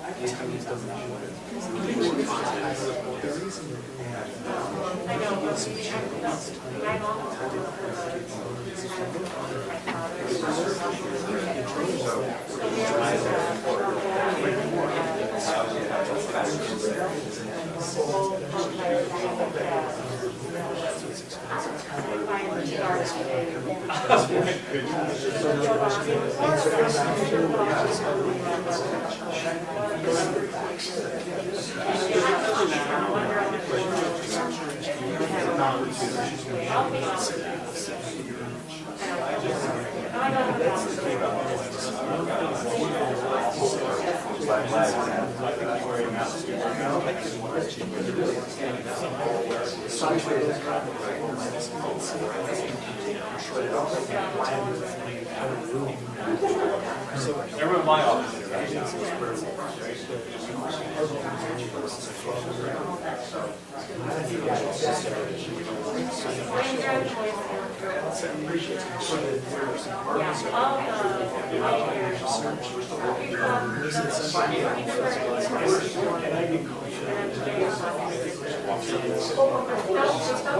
Thing we need to make sure we get it sure. Yes. Well, I'm sure.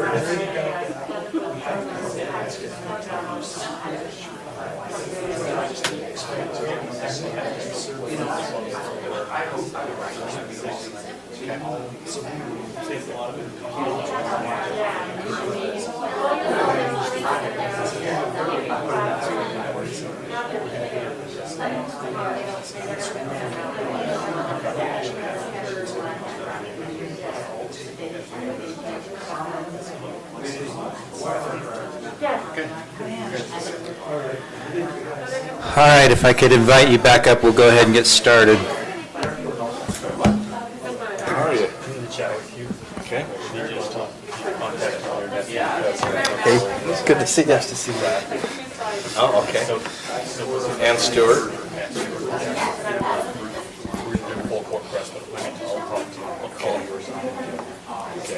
Yeah, no, I'll be happy to. Push forward. Looking forward to that. It'll be good. No, it will be. We're gonna bring Andrew up too.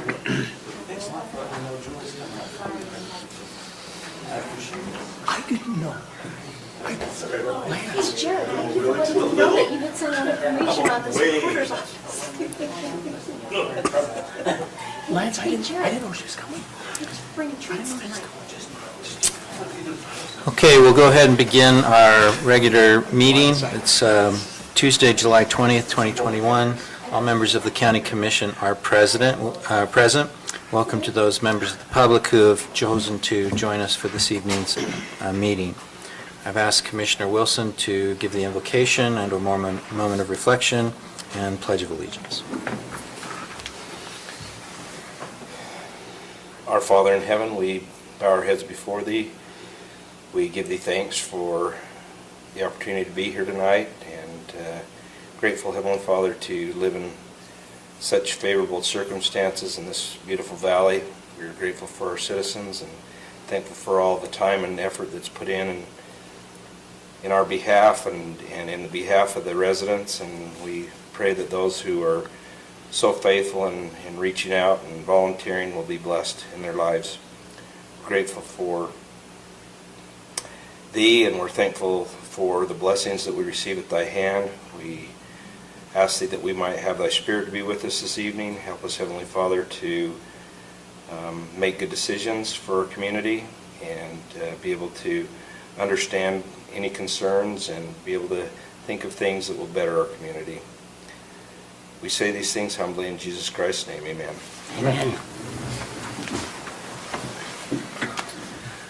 I pledge allegiance to the flag of the United States of America and to the republic for which it stands, one nation, under God, indivisible, with liberty and justice for all.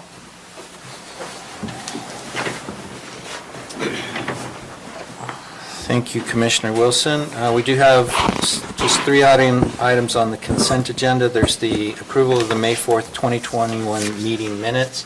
I have just a couple of clarifications or corrections. Under A, commencement of the meeting, it's a moment of reflection as opposed to a moment of reflect. In item number 2, under the action items,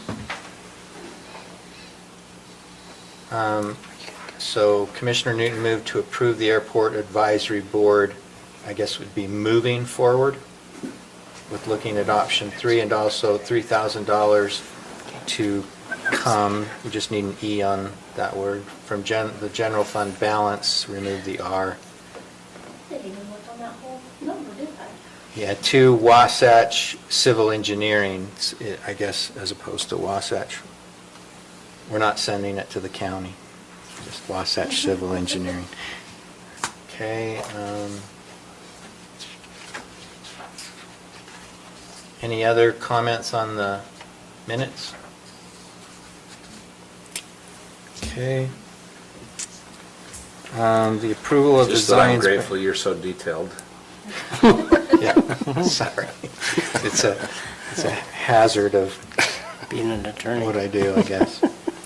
The Zions Bank commercial card legal agreements, I sent those off to you guys. Is that approved as to form now, so I can go ahead and just sign that? Let me just look through. I don't think I had any comments. Okay. And then the County Fair Junior Rodeo. The only question I had on this document, and again, it's, I guess we need, have you reviewed this, Garrett? So section 6 is a reciprocal indemnification clause. And it says, it is hereby agreed that each of the parties shall hold the other harmless and indemnify the officers, agents, and assigns of the other against any and all loss, damages, liability, and claims, therefore, including personal injury, death, damage to personal property, and the liens of workmen, howsoever caused as a result of this event. So typically you would have in reciprocal indemnification, one party indemnifying the other for claims arising out of, for example, their own negligence. And then the other party would indemnify the other for, so party A indemnifies B for the negligence of A. Party B indemnifies A for the negligence of B. This one is drafted as if each will indemnify the other for anything that happens. So I'm not sure how this will work on the indemnification clause. So I think we need to get that corrected so that it will work, so that the rodeo will indemnify the county arising out of, for any claims arising out of their negligence or an intentional misconduct or breach of the contract, and vice versa for the county. So so you're under 6, and it does say of the other party, right? Is that? Hold the other house, the officers, agents, and assigns, so that's who's being indemnified. But it doesn't speak as, there's not clarity as to the claims and arising. So that's my comment on that. And then as long as I'm assuming our USIP plan will pick up a contractual indemnification, so. I'm not sure that's how you spell whosoever. But Yeah. It's howsoever, so, howsoever? yeah, however something happens, in whatever way it happens. So howsoever. if we can get that, I don't mind getting it approved. I just think we should get that clause Just update the clause. updated before I sign it. Do you think there'd be an issue with that from the rodeo provider? I have no idea. In the past, this never would have come before the commission. The only reason it is, because it's a dollar amount less than $5,000. The only reason it is because we changed our policy for all agreements to come before us. So in the past, this is the same thing that's been signed for many years. This is the Same junior people? rodeo agreement. It's the same vendor as previous years. Were they Morgan residents or? No, I don't believe so. I think it will benefit them as well, so that's why it's a reciprocal clause. And if they disagree with it, it has to, well, let's see. Our issue is going to be timing right now. This will take place, actually, I think the night of our next meeting. Well, like I So- said, if you're comfortable approving it with the county attorney's approval of the reciprocal indemnification clause That's changes, fine. then let's get it approved, get it changed, and I'll sign it. Okay, I think that's If fine. it's approved. Okay. All right, with that, I'll take a motion on the consent items. I'll move to approve the consent items. I'll second it. With the changes discussed. Yes, with the changes discussed. Hey, if 20s are going to appear here every week, I'm going for it. Okay, there's a motion by Commissioner Newton, seconded by Commissioner Wilson, to approve the consent items with the changes discussed. Any questions on the motion? All in favor? Aye. Any opposed? Okay, declaration of conflicts of interest. Hearing none, I'll move to the public comments. Anybody wishing to address the commission with respect to matters, particularly those not on the agenda, are free to do so now.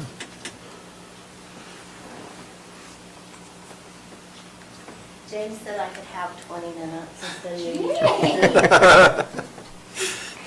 I Yields his spoke time. with Commissioner Anderson, and this is to item F3, the local transportation funding, local option sales tax. And he says he's aware of the information and he's spoken to the people that I'm concerned about.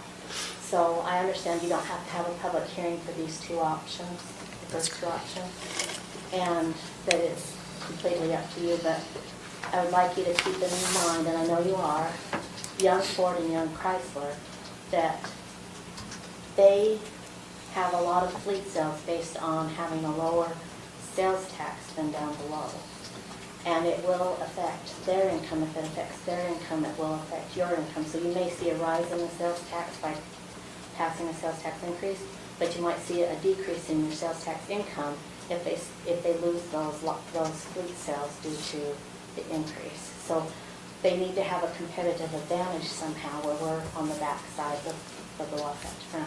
So I'm just asking you to keep that in mind as you, and Commissioner Anderson said that he had talked to them and that they may make a presentation to you. But I just want you to be aware of that as you go forward. Thank you. Thank you. Did you get Tina's name for the record? Can I just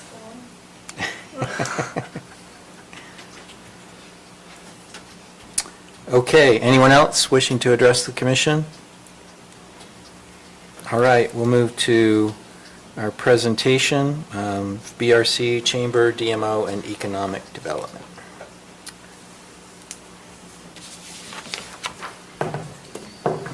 So Commissioners, requirement of the CED board is to do a quarterly report of items that we've covered over the last, 2 to 3 months. I think this is probably the time allotted for that, if I'm correct. With our extension of the contract, we kind of moved our focus from consulting to more staff orientation, and I think the CED board approved of that. And so just kind of announcement to the commission as a whole, we're providing staff services now. And in doing that, we had talked about how we have all these components of economic development within the community. They're kind of siloed and working, sometimes oblivious of each other to an extent. And so we've worked over the last 2 to 3 weeks to bring all of those different components maybe under one umbrella and to work more in unison together. And so I just wanted to cover that really quickly. Under economic development, of course, Uber Solutions in conjunction with ANISA and Outdoor Tourism and Recreation. So we have basically 5 areas of focus: business outreach, community development, business sustainability, outdoor recreation, tourism, and transportation. Under business outreach, we're going to utilize the chamber. We had a great conversation with the chamber as it's constituted today, and I believe that we're going to move to a chamber bureau, if I said that correctly, with ANISA working as the chamber bureau director at the direction of the chamber president for business outreach events or business outreach needs. Community development, again, we'll be working with the chamber in conjunction with community members, specifically for things like events, opening of businesses, maybe, you know, in Weber County they call them spikers, but just, you know, if you open a new business, what can we do to help strengthen that business community, but also your residential community with some of the events that the chamber puts on. In business sustainability, working with the BRC and Andrew. Andrew does a tremendous amount of outreach to your local businesses to better understand issues or concerns they have, whether they're staffing issues or training issues or financial issues. Some of your businesses want to do expansion, but they're looking for funding sources. And then workforce, of course, is an issue. But again, working with BRC, which we'll do a quick report on in here in a second. Also, outdoor recreation and tourism, we'll have the DMO to have a big focus on all of our outdoor recreation. That will include assisting the county in identifying projects to build out the infrastructure for your outdoor tourism and recreation. What I mean by that is maybe bicycle lanes, bicycle trails, mountain bike trails, access to the river, river park, etc., so on, in outdoor recreation. In the tourism area, then again, directly working with the hotels, working with Snow Basin, your outdoor recreation providers shall again be the focal point and the contact for that. And then transportation planning, the RPO, which was something that we'll talk about maybe briefly today, but I think it's been moved to another meeting. The RPO becomes an amazing attribute to the county in transportation planning, but probably as important or more important, it gives us access to technical expertise at WFRC. Today we're lucky to have Julie. I'm not going to call you the big dog. Right.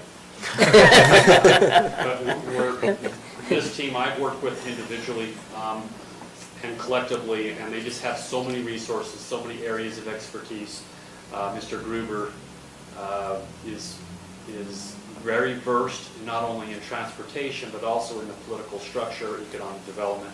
And his team just brings amazing attributes that we need to really tap into that can bring some strong planning, but also then connect us into the state as far as moving us up lists or into lists that we wouldn't have opportunities before.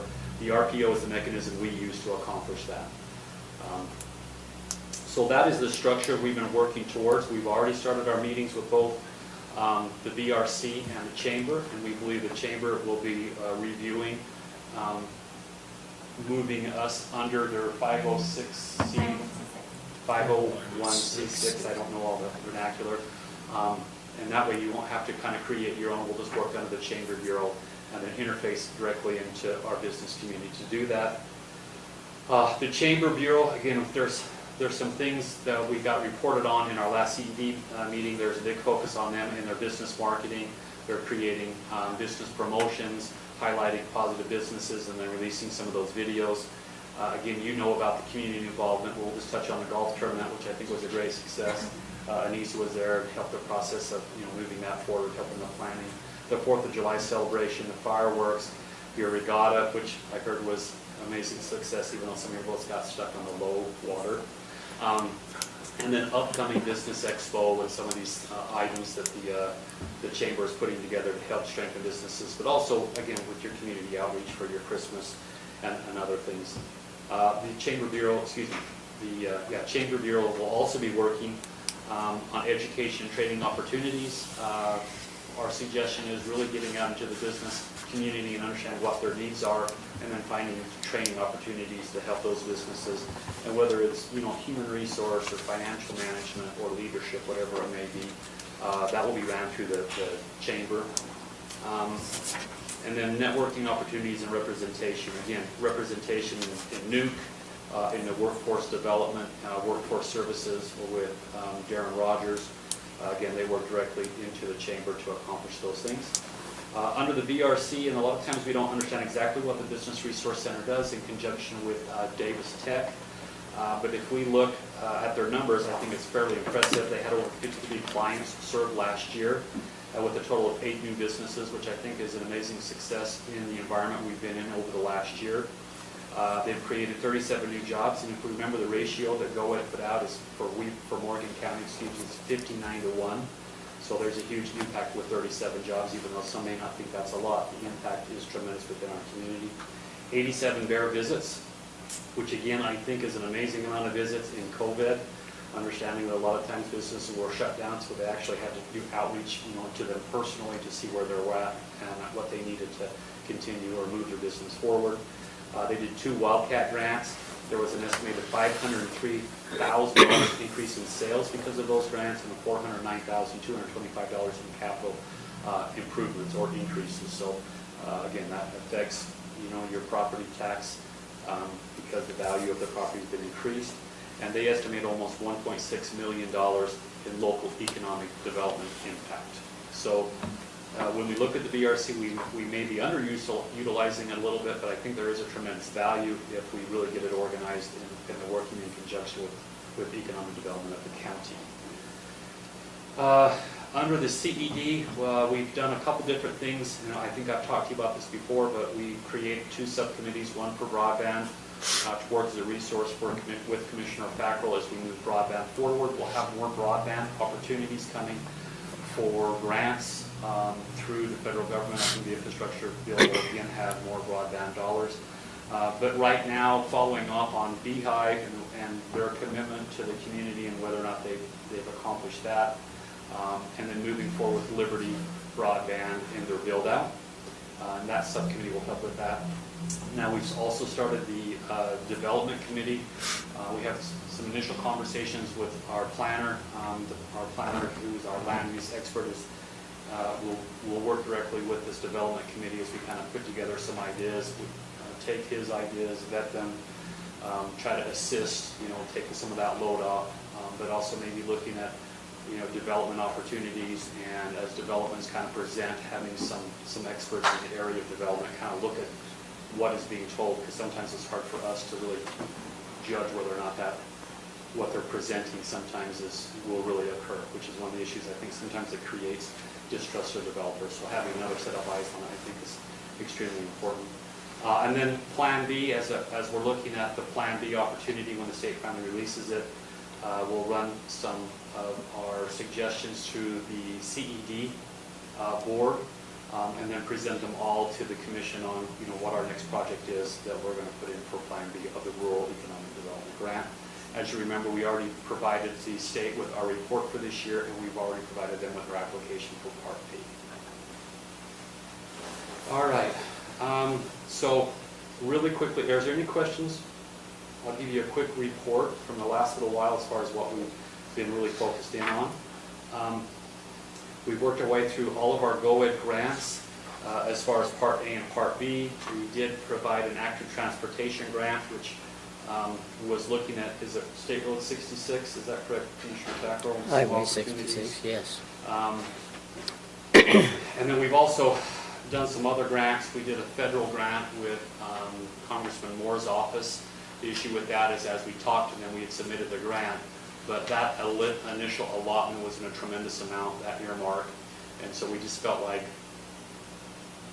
$100 million ask is probably not going to be funded through them, so we withdrew that, but we did put the work into it.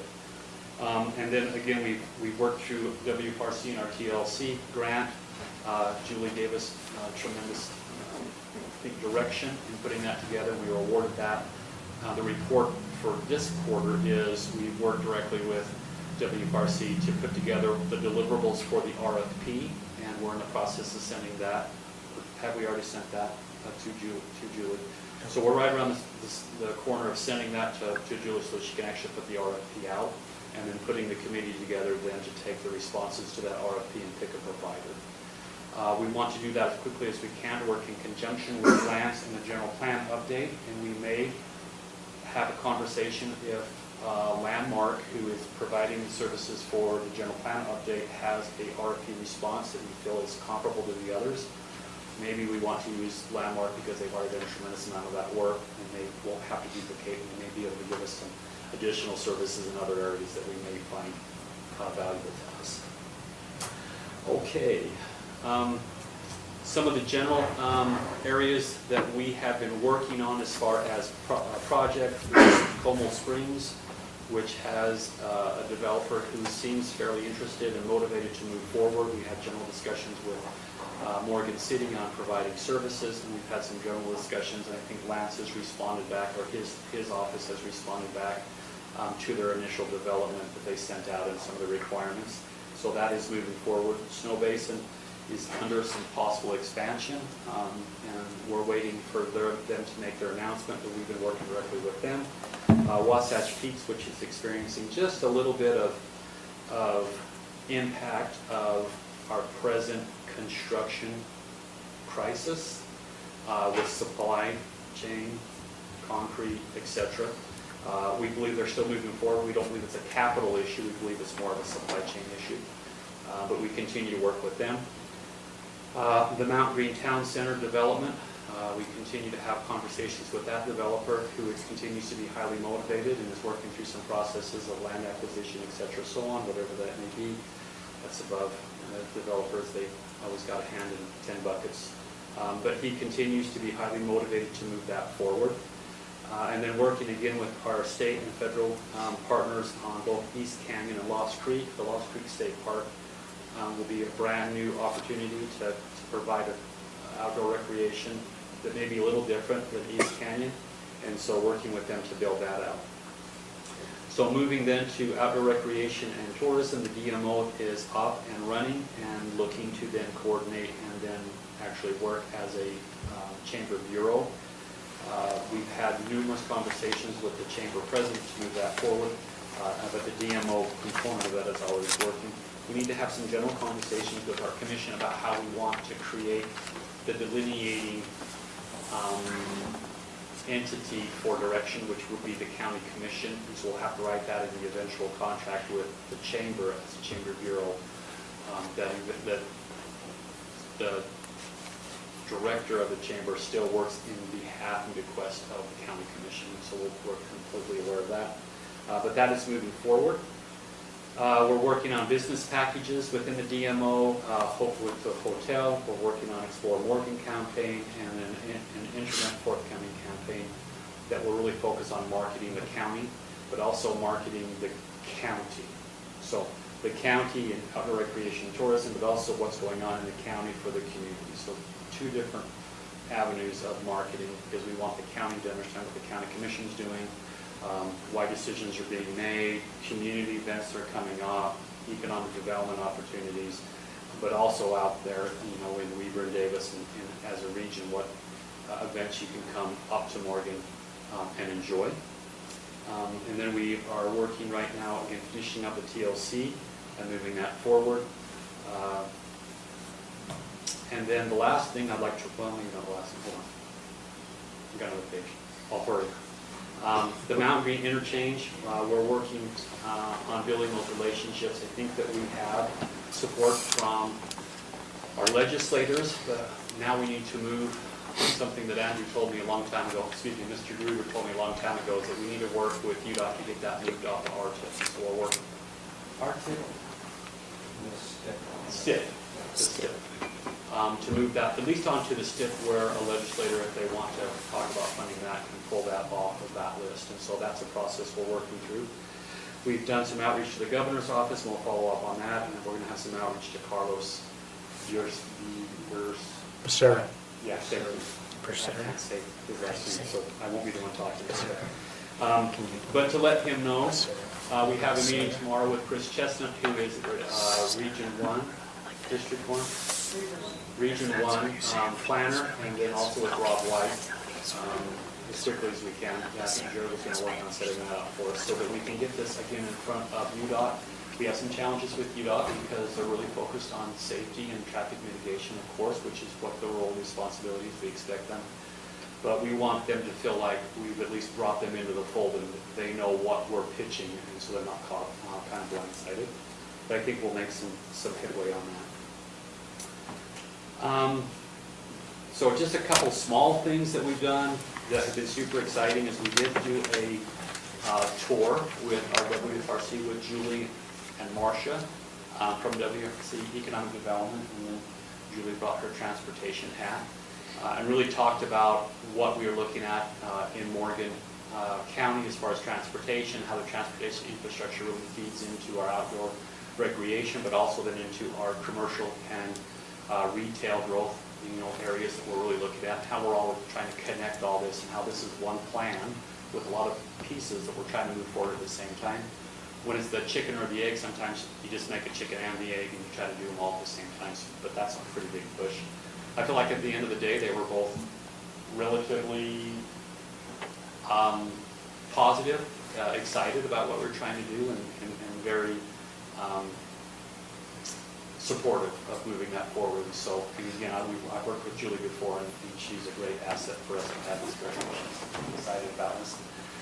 And then we just had a great meeting with Patrick from Outdoor Recreation, and we took him to the Hentag project, walked him up and down that project. We took him over here to the county's property just adjacent to Como Springs and talked about some of the possibility there. And he told us, he says, you put in a grant, it'll get approved. And so now he's put together that project to really what it looks like.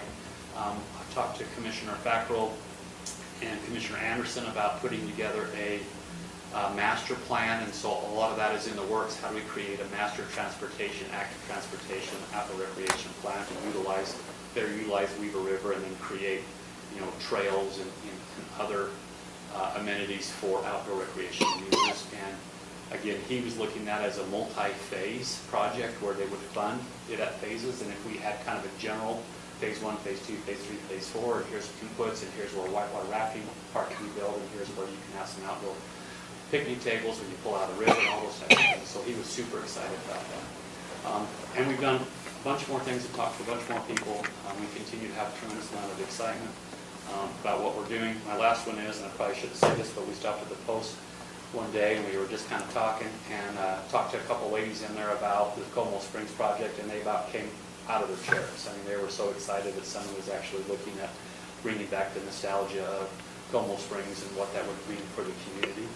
And then with the Young Street Bridge and the access that provides them to that part of town, I think there's a lot of things kind of coming together for Morgan County / Morgan City, and we're excited to be a part of it. That's all I have.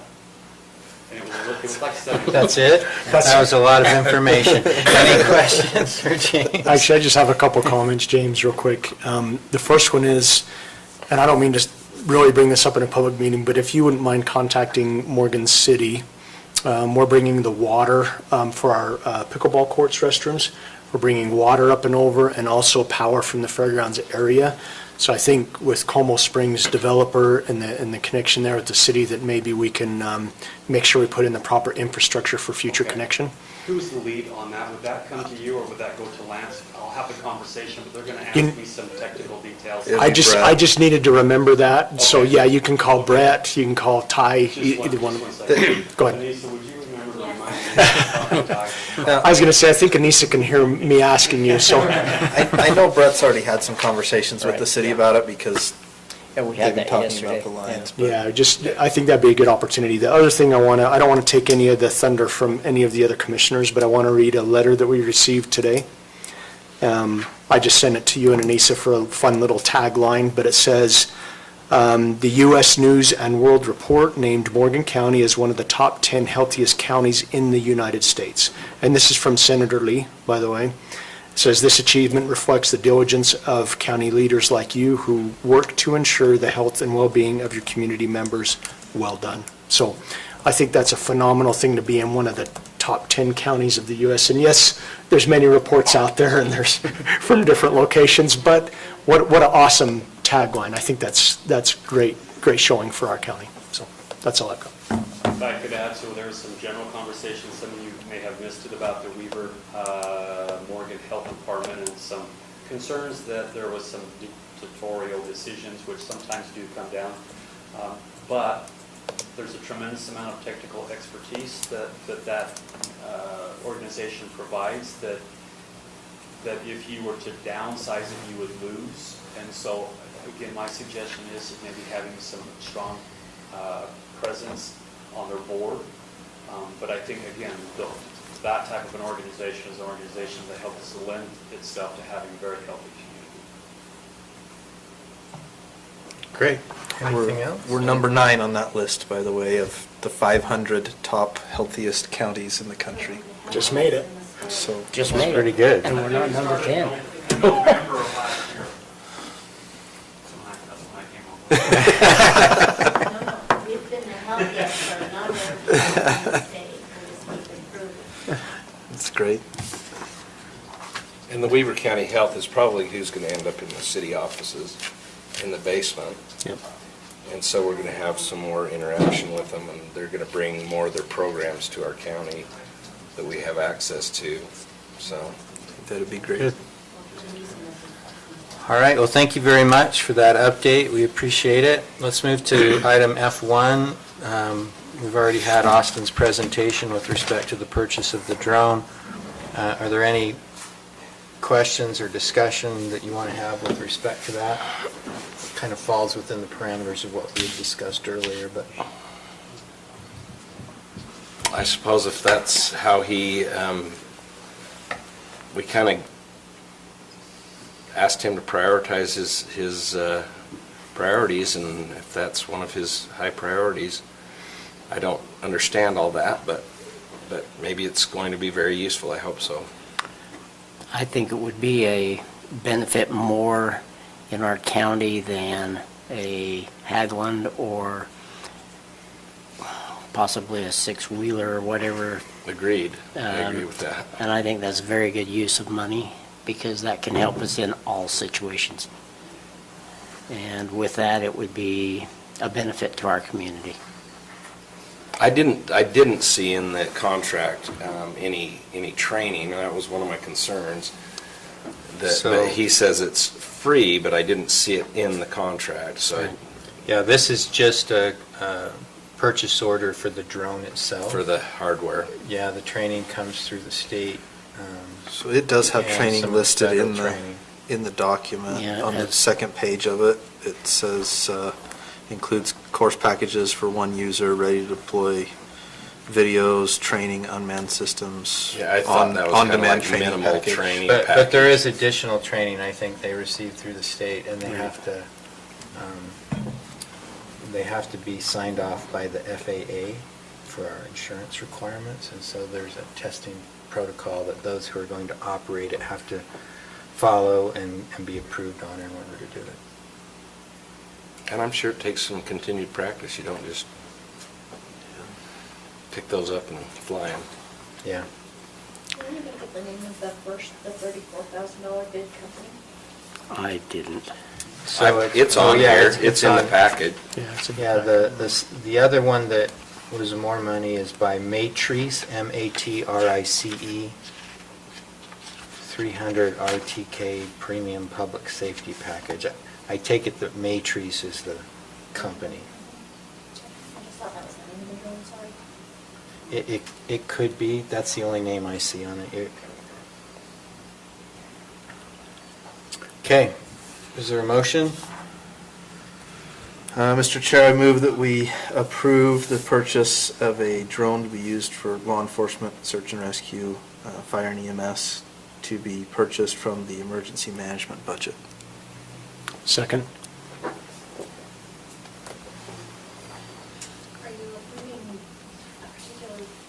Yeah, we need to probably say Oh, which. okay, which so one. it's, yeah, sorry. The RM. It was the low bid, which is through RMUS Unmanned Solutions.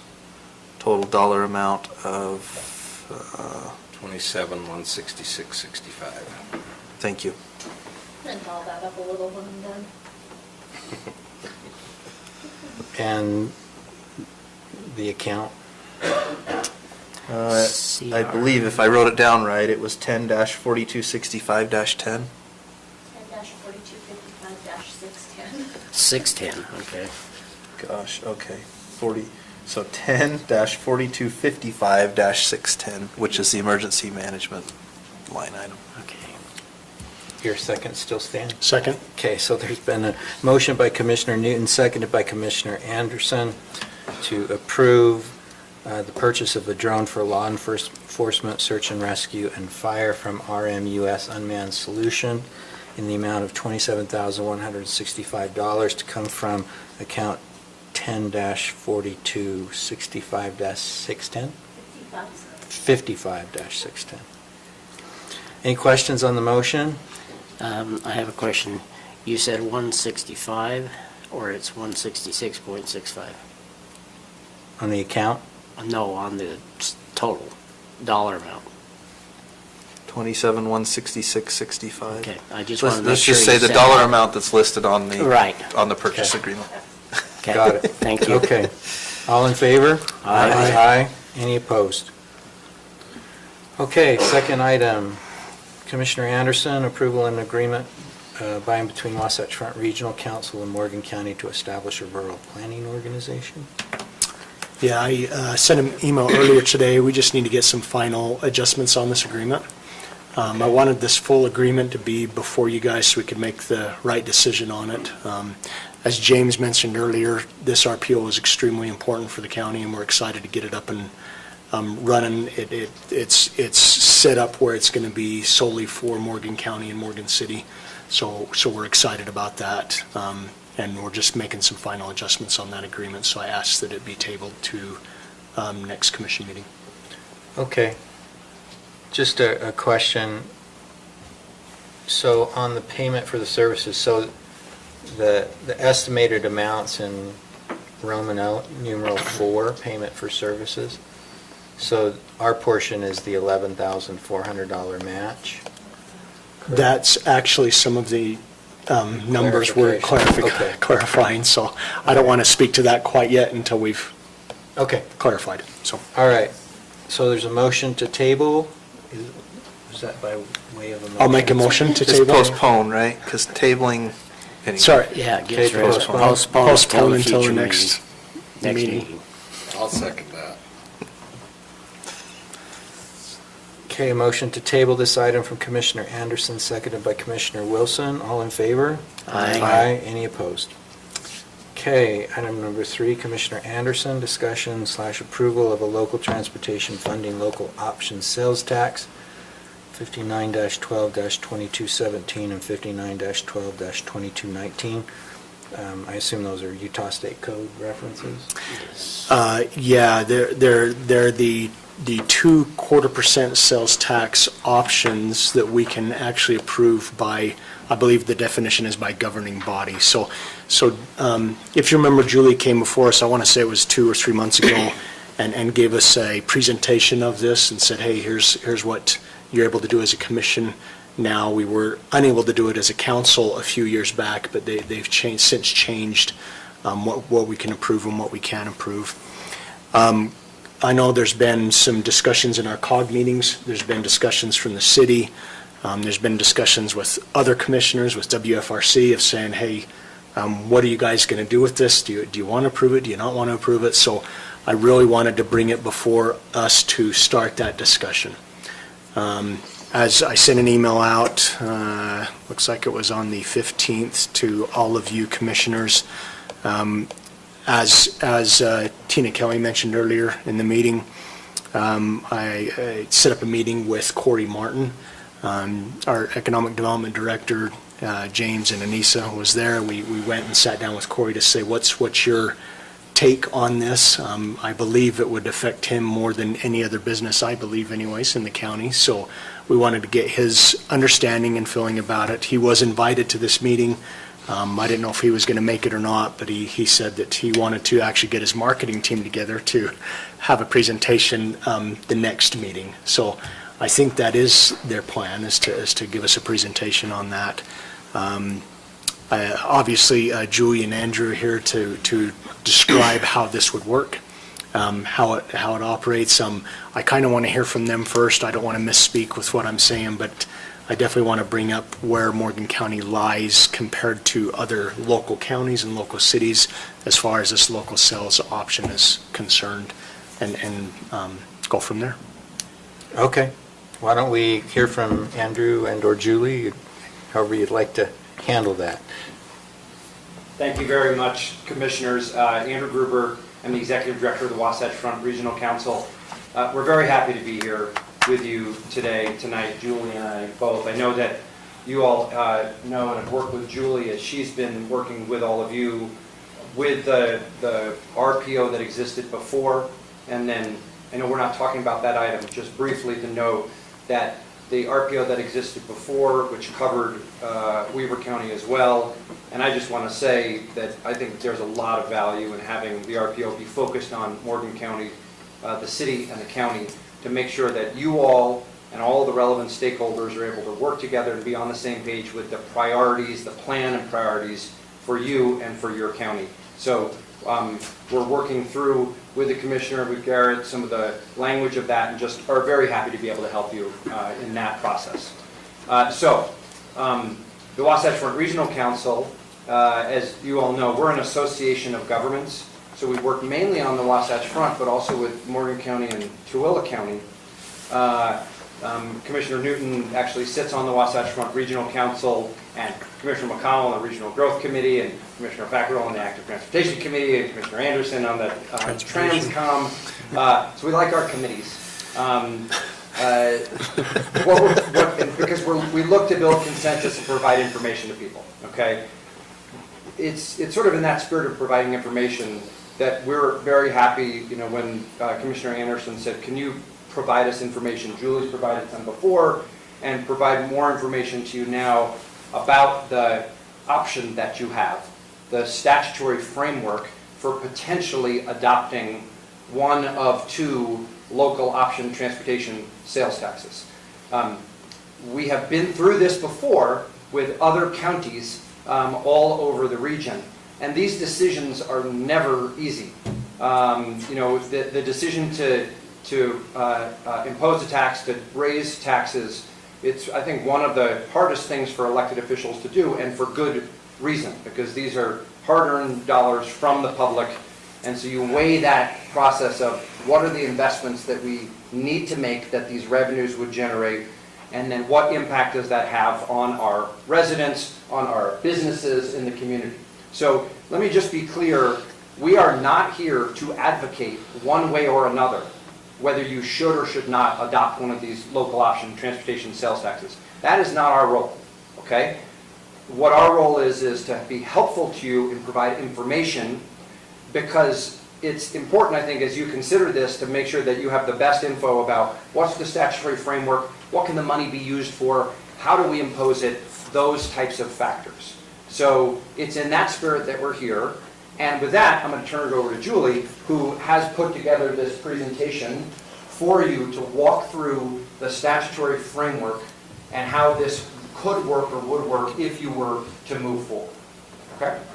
Julie. You're going to stay up here. I'm going to stay here, just in case. Yeah. Okay. All right. So we came, in April and presented some similar information to this about the local option sales taxes. Andrew has told me to slow down my speaking, so if I talk too fast, let me know. And if you would like me to stop and ask any questions, Andrew and I will do our best to answer them. I'm going to brag about you for a second, and just that you helped craft some of the language and 2219, the fourth quarter, and some recent modifications to the uses. So Andrew's sort of the expert up here. So that's what I actually say. Thank you. All right. So there's a question before about the code. So The information about local option sales taxes is here. Sorry, it's not- Oh, there we go, okay. In part 22 of Title 59, Chapter 12, this will outline anything for local option sales taxes as they relate to transportation. Once you're in that code, you'll see a ton of subsections. The first parts are all about the administration of them, what they can be used for, and then these bottom ones. There we go. List out all of the different options for imposition.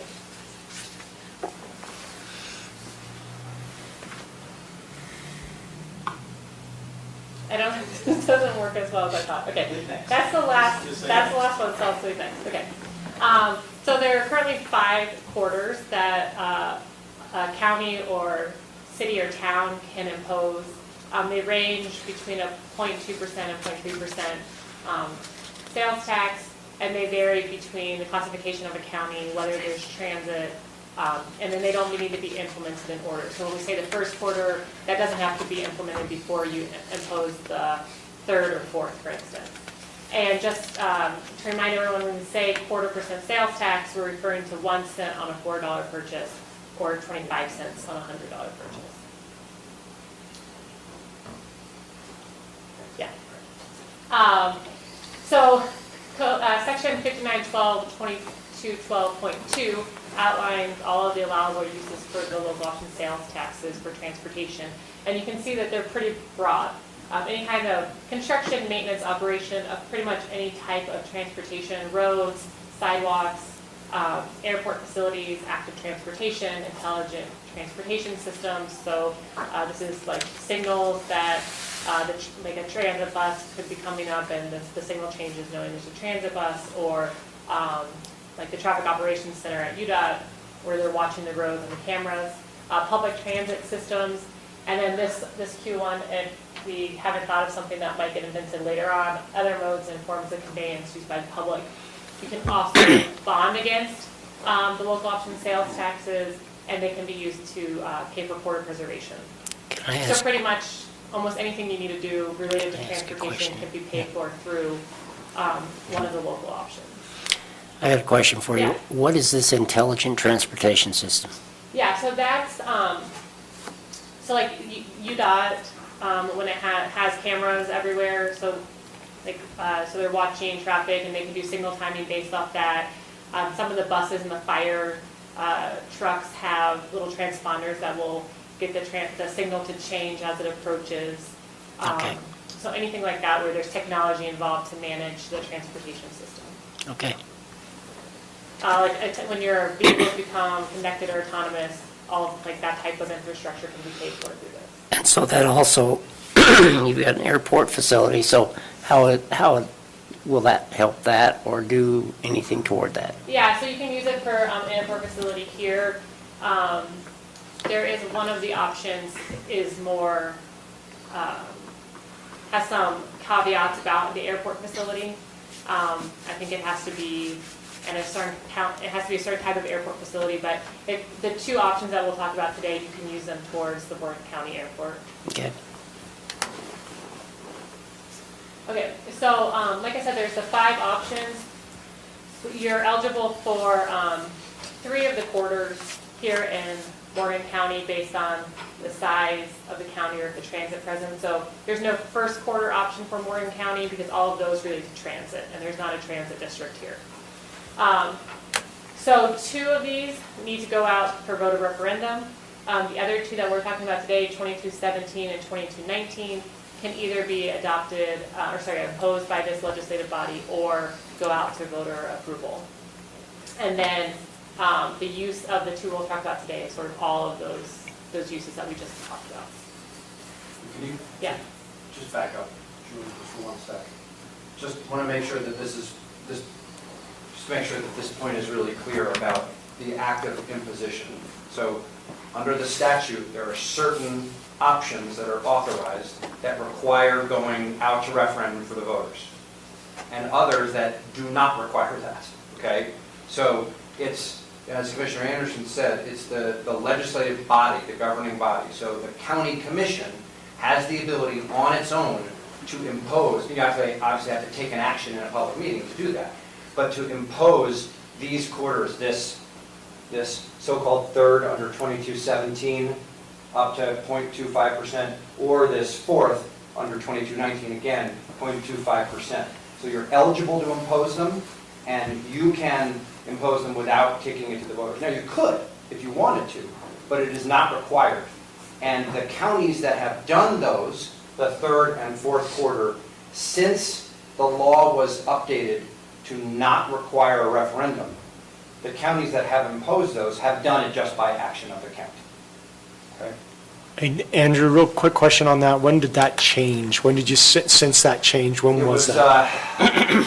2018, I think it was Senate Bill 72, I think was the bill that made that change. And since then, for example, Davis County did not have the third quarter in place, and they imposed that about 2 years ago by action of the Davis County Commission. So prior to, I think it was 2018, that requirement changed. Why do you think they do that? Why did they change it? Why do they impose it rather than vote it? Oh, Davis County? You said Yeah. most of them. Rather than taking it out for voter approval, well, They're afraid of doing what the public wants? I'm just asking.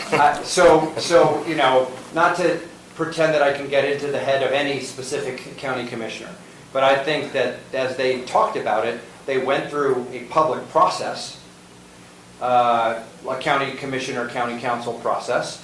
They described and deliberated about what the pros and cons were of instituting the tax, and they felt that they were exercising their role as an elected official by making this financial decision.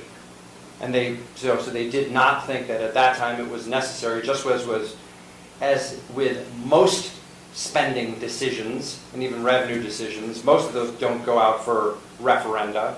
In California, everything, I'm exaggerating, many things go to referendum. Here we don't do as much of that. There's more reliance, I think, on the elected officials to make decisions in the best interest of their constituency. But that's At least what that I'm was their saying. rationale. We represent them. Yeah. So it's nice to know what they want. They elected us to do that, so. Yeah. Okay. Now I have, Yes. I was going to say, I'll just say really quickly, you ran into this when you did your study for the general plan, and people don't want more taxes, but they want them full. Sure. And so I think from the county commissioner's perspective, some of them were put on referendum, but the commissioners, many of the commissioners said, I gotta pay for some of this stuff, and if I keep asking everybody, they're always gonna say no taxes, and I can never fix anything. So why don't you give us some authority to make some of those decisions, because at some point we become responsible to make sure infrastructure continues, and we just can't continue to say no, no, no, no. I think that was how that pie was kind of split off, where some of them we can just adopt if we want to, and another one we'll put to referendum.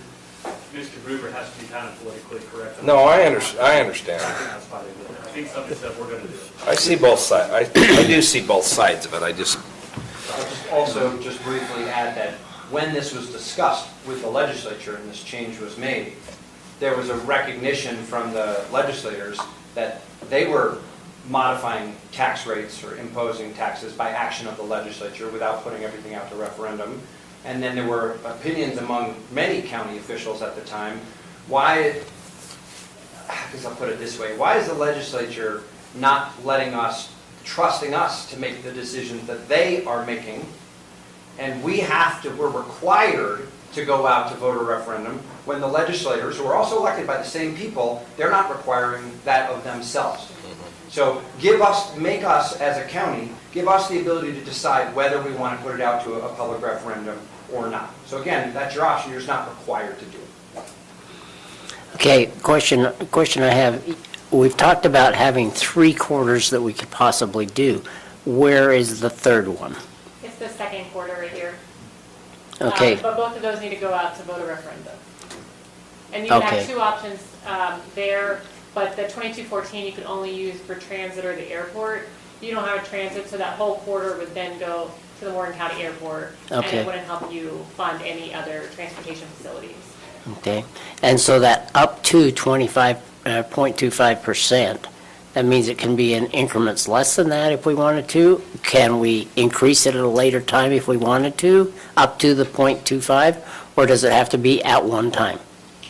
No, I think you could do it at a lower rate, and then later, if you wanted to come back and increase the rate, you could do that as well. It would take another action by the county.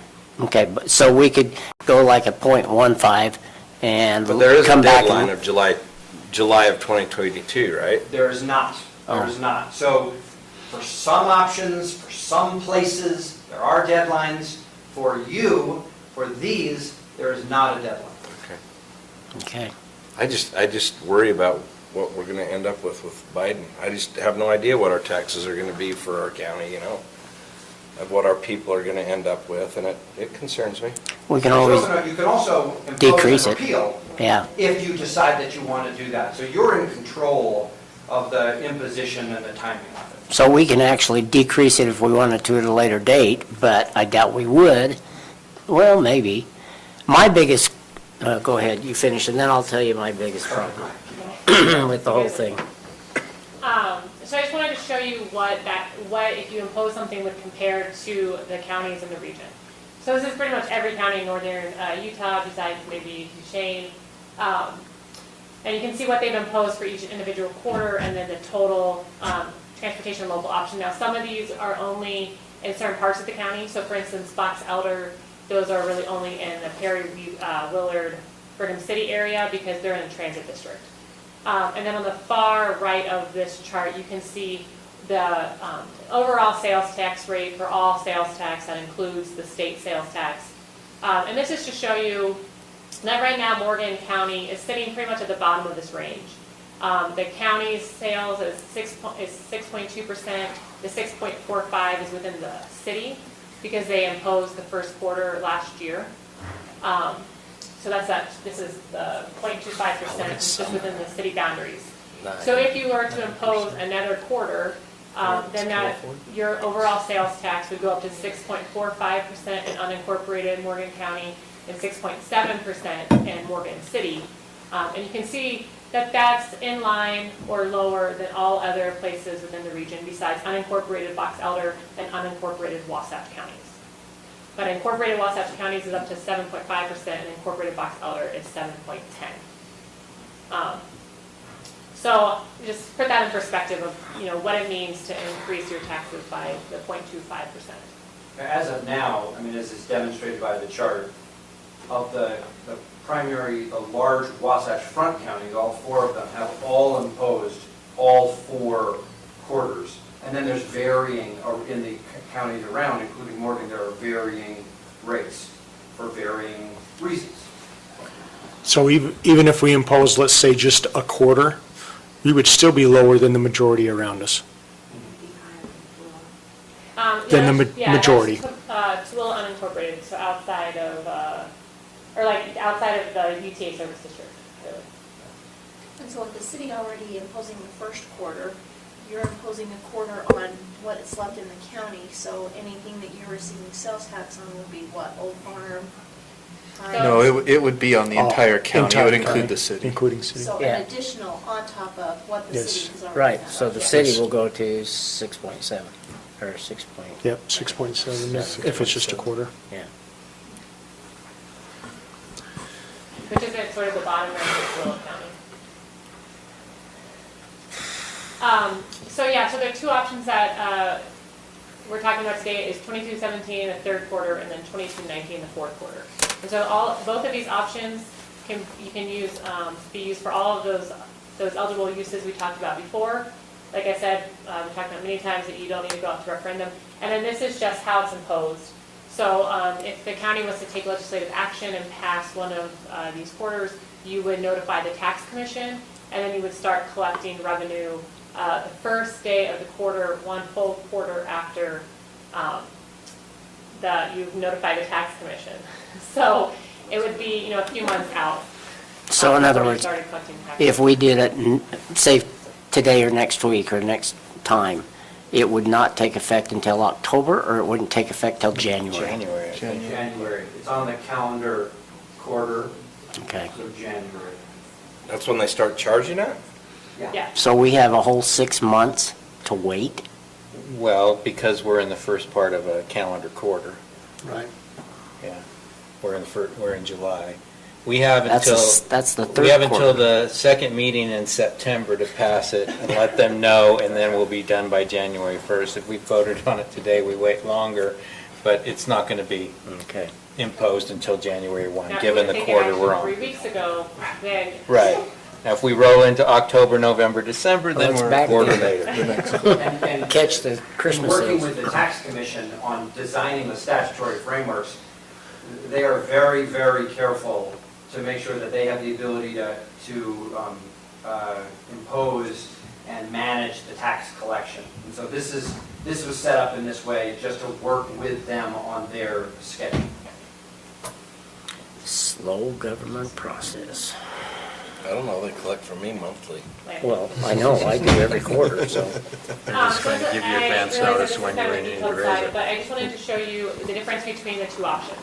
So for 2217, the third quarter, what would happen is the Council of Governments, so the COG, needs to develop a written prioritization process. So what would happen would be, they would say, we want to prioritize projects.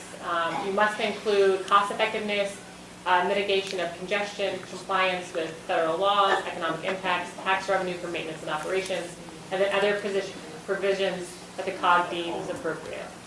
And then you would get a list of projects from either the county or the city. And every year the COG would create a prioritized list based on those projects. Using this written prioritization process, you would hold a public hearing on that priority list, and then the COG sends that list back to the county for approval. So it's a little bit of a complicated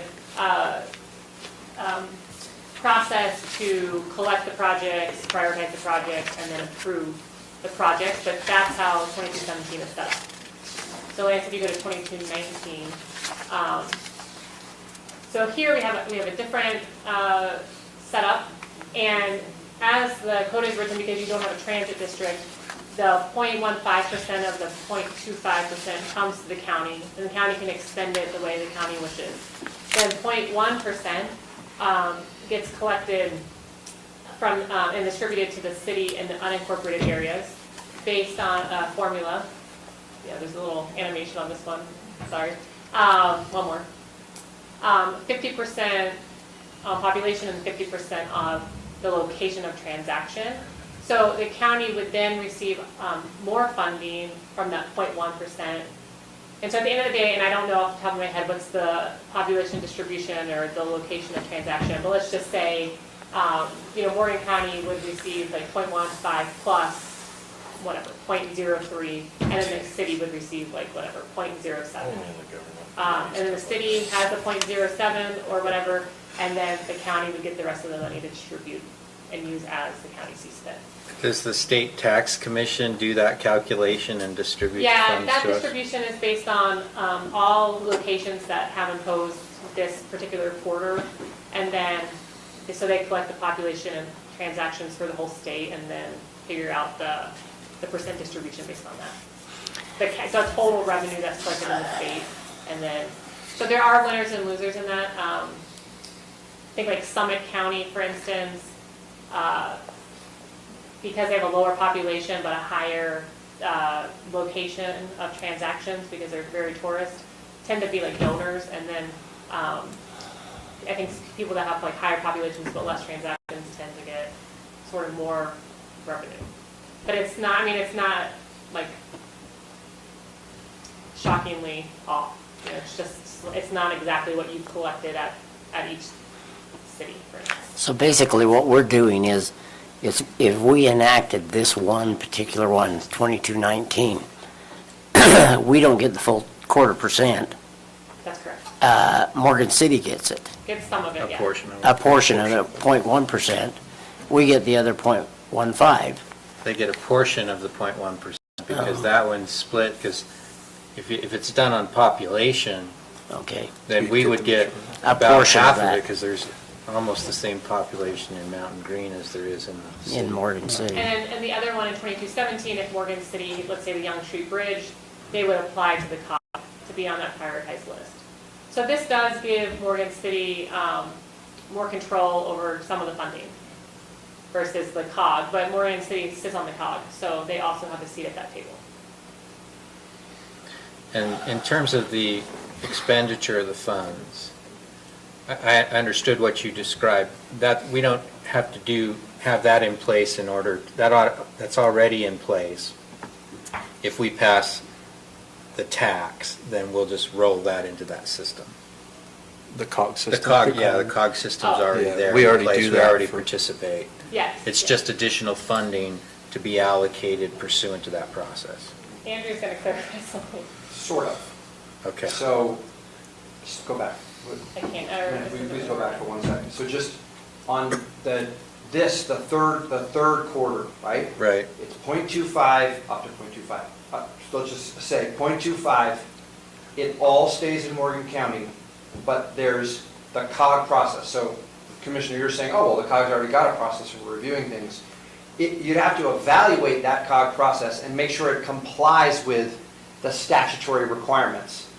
And it probably does for some and it doesn't for others. Okay. There's also a requirement that it only happens once a year for this money, that COG process happens, and then of course the county would be involved in the COG process. But the COG does their process, they send one list of priority projects over to you as a county, and then you're yay or nay. Now, the reality is you would have been involved in that COG process anyway, so presumably the COG's not going to send you something you're not comfortable with, so it's kind of like you're just giving the official approval as the taxing entity. But you'd have to evaluate your process or the COG process, and then obviously other entities, other stakeholders would be involved in deciding how the money gets used. Okay? The other, Lance, will you go back to the next one, the 2219, I'm sorry, forward to 2219.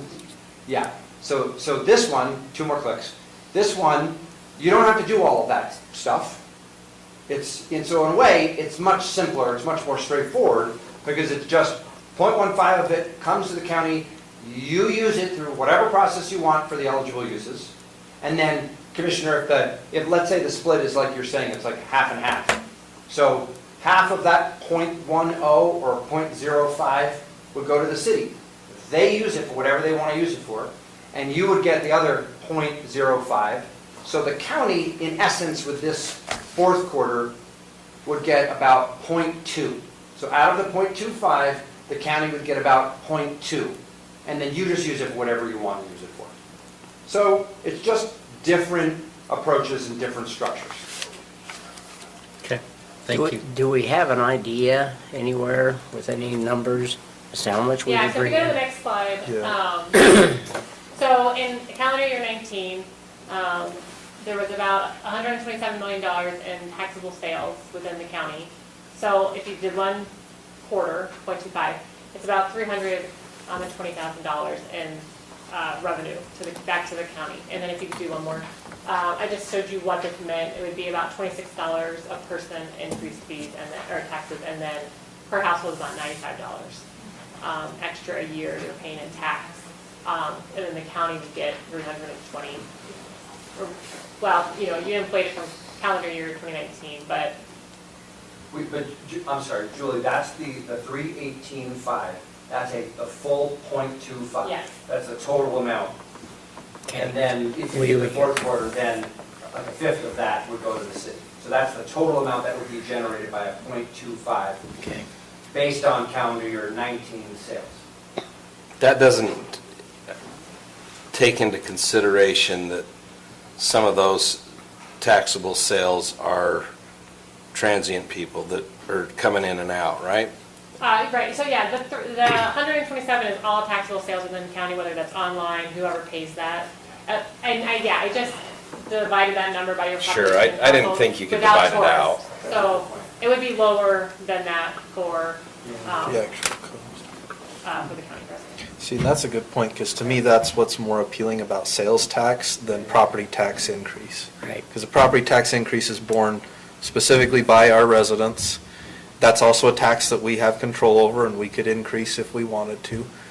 sales tax is something that's borne by anybody who comes to visit. If we continue to do what we plan to do economic development-wise, which is bring more tourism into the county, hopefully, a good portion of that is borne by people who come from outside the county, who would have paid more for the same service or same item outside the county in sales tax, because everybody surrounding us is paying more in sales tax. And it benefits us, right? Because they're coming and they're using our roads to get here and to do things here. So anyway, to me, that's the appeal of this, if you're looking for additional revenue. So it might be half that. Income tax. Yeah, I don't. You just don't know. Yeah, this is why, this is a really important distinction.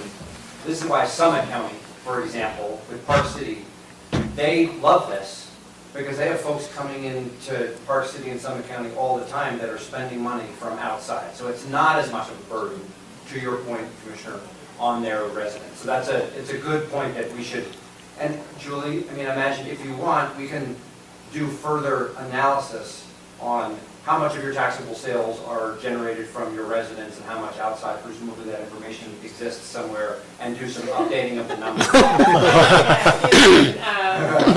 I don't know how you could distinguish that. Important for us to be able to designate is the difference between someone who's coming here specifically to expend dollars as a destination and someone who's coming here to save dollars. If they're coming here to save dollars, they may not come to save the dollars anymore, and you may lose all of that revenue. Does that make sense? Right. So Yeah. if someone's coming to raft or stay at a hotel or go on a motorcycle ride or ride a girl or something, okay, they're coming to spend money. If someone's coming here to save money, they may say, I'm not saving money, why am I going to go there? So I think that's something, I don't know if we can delineate specifically with Mr. Gruber or WRC, but I think it's something we can do through our business evaluation. I mean, I think that would be a good thing to get from the dealership. Dealerships. For instance, Yeah. how I many mean, people I are coming suspect from that other places. it's only people who are looking at doing a high dollar transaction, like an automobile, or a fleet of automobiles,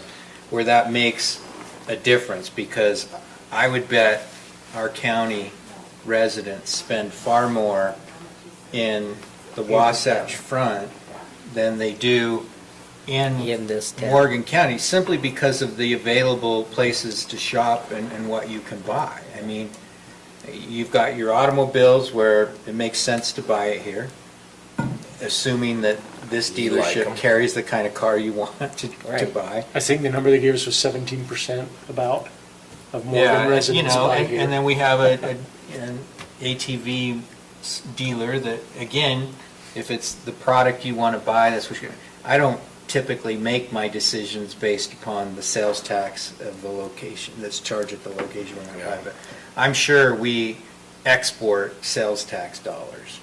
Oh, yeah. Yeah, we So do. one clarification, though, regarding fleet. As I understand it, fleet sales do not pay sales tax. That's right. They're business to business and government. When we had the conversation with the dealer a year ago, that was what they said, is if people don't come here to save money on sales tax, we will do more fleet sales to keep our numbers up. And then we don't see the tax revenue on that. When I was talking to Corey over there at Ford Young, when James and Anissa and I were talking to him, I think he wants to come and show those numbers to us. And show I what think that would be difference. helpful. helpful. And because of when it would be, we're at the start of the quarter, we have time to get the presentation and make sure we understand it. And the additional information, if it's available, I would be interested in it. I don't know that it's readily available, but if it were, it would be interested to see how that percentage breaks out. Yeah, we can look further into that. I don't know, I'm not promising anything about that. I think the Indian Tax Commission has something. We'll Okay, take yeah, a we'll look. do it. So from this, if we were to enact the other 0.25%, we're looking at the same dollars, basically. Except that, Subject to the slight sharing Right. with the city, Yeah. right, okay. or a So Now, we'd why give be, you more flexibility, the 2219, because you can expend those dollars over the course of the year and however you want to, and then 2217, like Andrew said, is a once-a-year list. And all of it would go to the county, essentially COG, to help prioritize. right, which would be basically that list that you showed at the beginning as to what it could be used for. Yes. It's not an Yeah. insignificant. Yeah, and I No. Given the size of Yeah, the garden. yeah. But they both can be used the same way for maintenance, construction, That's operations, a quarter of our budget, trail, or a quarter or of agri our property transportation, tax. roads, however you want to expend them. As long as it's on a form of conveyance. Okay. And speaking candidly, you'd have to make the decision whether, for the revenue that's generated, if you did the third quarter, the one that involves the COG, you have to make a decision whether you're comfortable having a COG process for decision-making around those funds. Which we As did. opposed to the fourth quarter where, like we said, about 0.2 over 0.25 just comes to the county and then you use your county processes. So that's if you decide to move forward with any of this, weighing the two options on those various factors. Okay. Great. And, well, and just to get the other side of it, I know, James, you were in the meeting with us over there. Is there anything you wanted to mention that we might have missed with Young Ford over there, of their thoughts? I can just sit here. So I think a couple of things for us to kind of think about. And again, my lens is about economic development. And so we know that when we're trying to attract businesses to our community, or sometimes even residents, which is a workforce issue, there's several areas to look at. Safety, health, which we had a great health report. I think we have a very safe community. Let's see, schools, your graduation rates, and taxes, which end up being a big one, right? And so I think there's a push from this commission to really address the tax issue specific to, I think, a point made on property taxes, if we can control that one. But it seems like we're diverging away from a little bit of that on our sales tax. So I would just keep that in mind as we're looking at quality of life stuff that we're looking at and less impact on citizens. Specific to our probably our largest retail that produces the most amount, and then looking into the future impact, if a company wanted to come in that was a large purchase, additional ATV sales, additional, some RV sales or some things like that. But specific to the business model that Young uses, they actually use this lower sales tax rate as a marketing ploy. And I'm not exactly sure the numbers, and I think that you'll get a better presentation next week. But about 85–90% of all their sales are from out of county. And if you look back in 2015, 2016, about the time I think when they came in, the old dealership was selling about, 10 to 14. Yeah, 10 to 14 cars a month. Young, through their marketing and through using that marketing advantage, sells about between 100 and 110. If I remember, I think it's like 60 and 40. And so they're selling over 100 vehicles, almost more a month, because of the very specific marketing ploy that they have. Now, Corey was telling us that they have done market studies. Hold on, I've got to look at my notes here. Consumer studies and market studies to see how much you have to save for you to travel a certain distance. And the number they came up with was right around $700. If you can get a $700 savings, you're going to pull people from Weber and Davis, maybe even Box Elder and North Salt Lake. He was surprised they didn't get more people from Wyoming, but he says that's the number. Of course, Wyoming doesn't help us because they're not paying sales tax They're here. sales tax. But he's saying right now they're at like 705 or 715. So he portrayed to us that they couldn't absorb any more than they already did because they absorbed it from the city's increase. And so they would start putting them below that number. They felt like they could use this business model to get people to come up here. And if you look at them doubling the size of their dealerships, and we've had conversations, they actually want to add additional dealerships to create kind of an auto mall feel and improve branding, right? Because I think branding is a big deal, but also improve inventory. This will definitely affect them. And so the savings, not savings, but the $385,000 is if they continue at that level of sales. Well, if they downsize tremendously because they can't, the business model's not working, you're probably looking back down into the 20 vehicles a month. Because our community is so small, we just cannot support that. And if there's no reason for somebody to come up here to buy other than a specific brand or vehicle, The other issue that they have is that they receive inventory based a lot of times on out-of-area sales. So you imagine what their out-of-area sales percentage is and their score is for that particular dealership when you have 85% of your sales from out of county, which gives them more access to inventory, which goes back to their ability to actually sell, right? Because when you go, you want to actually drive and look at the model you want to buy. So they're committed to continue expansion. They're looking for property right now. I mean, they offer some ridiculous amount of money for some properties, and the property owner at this time want to take it.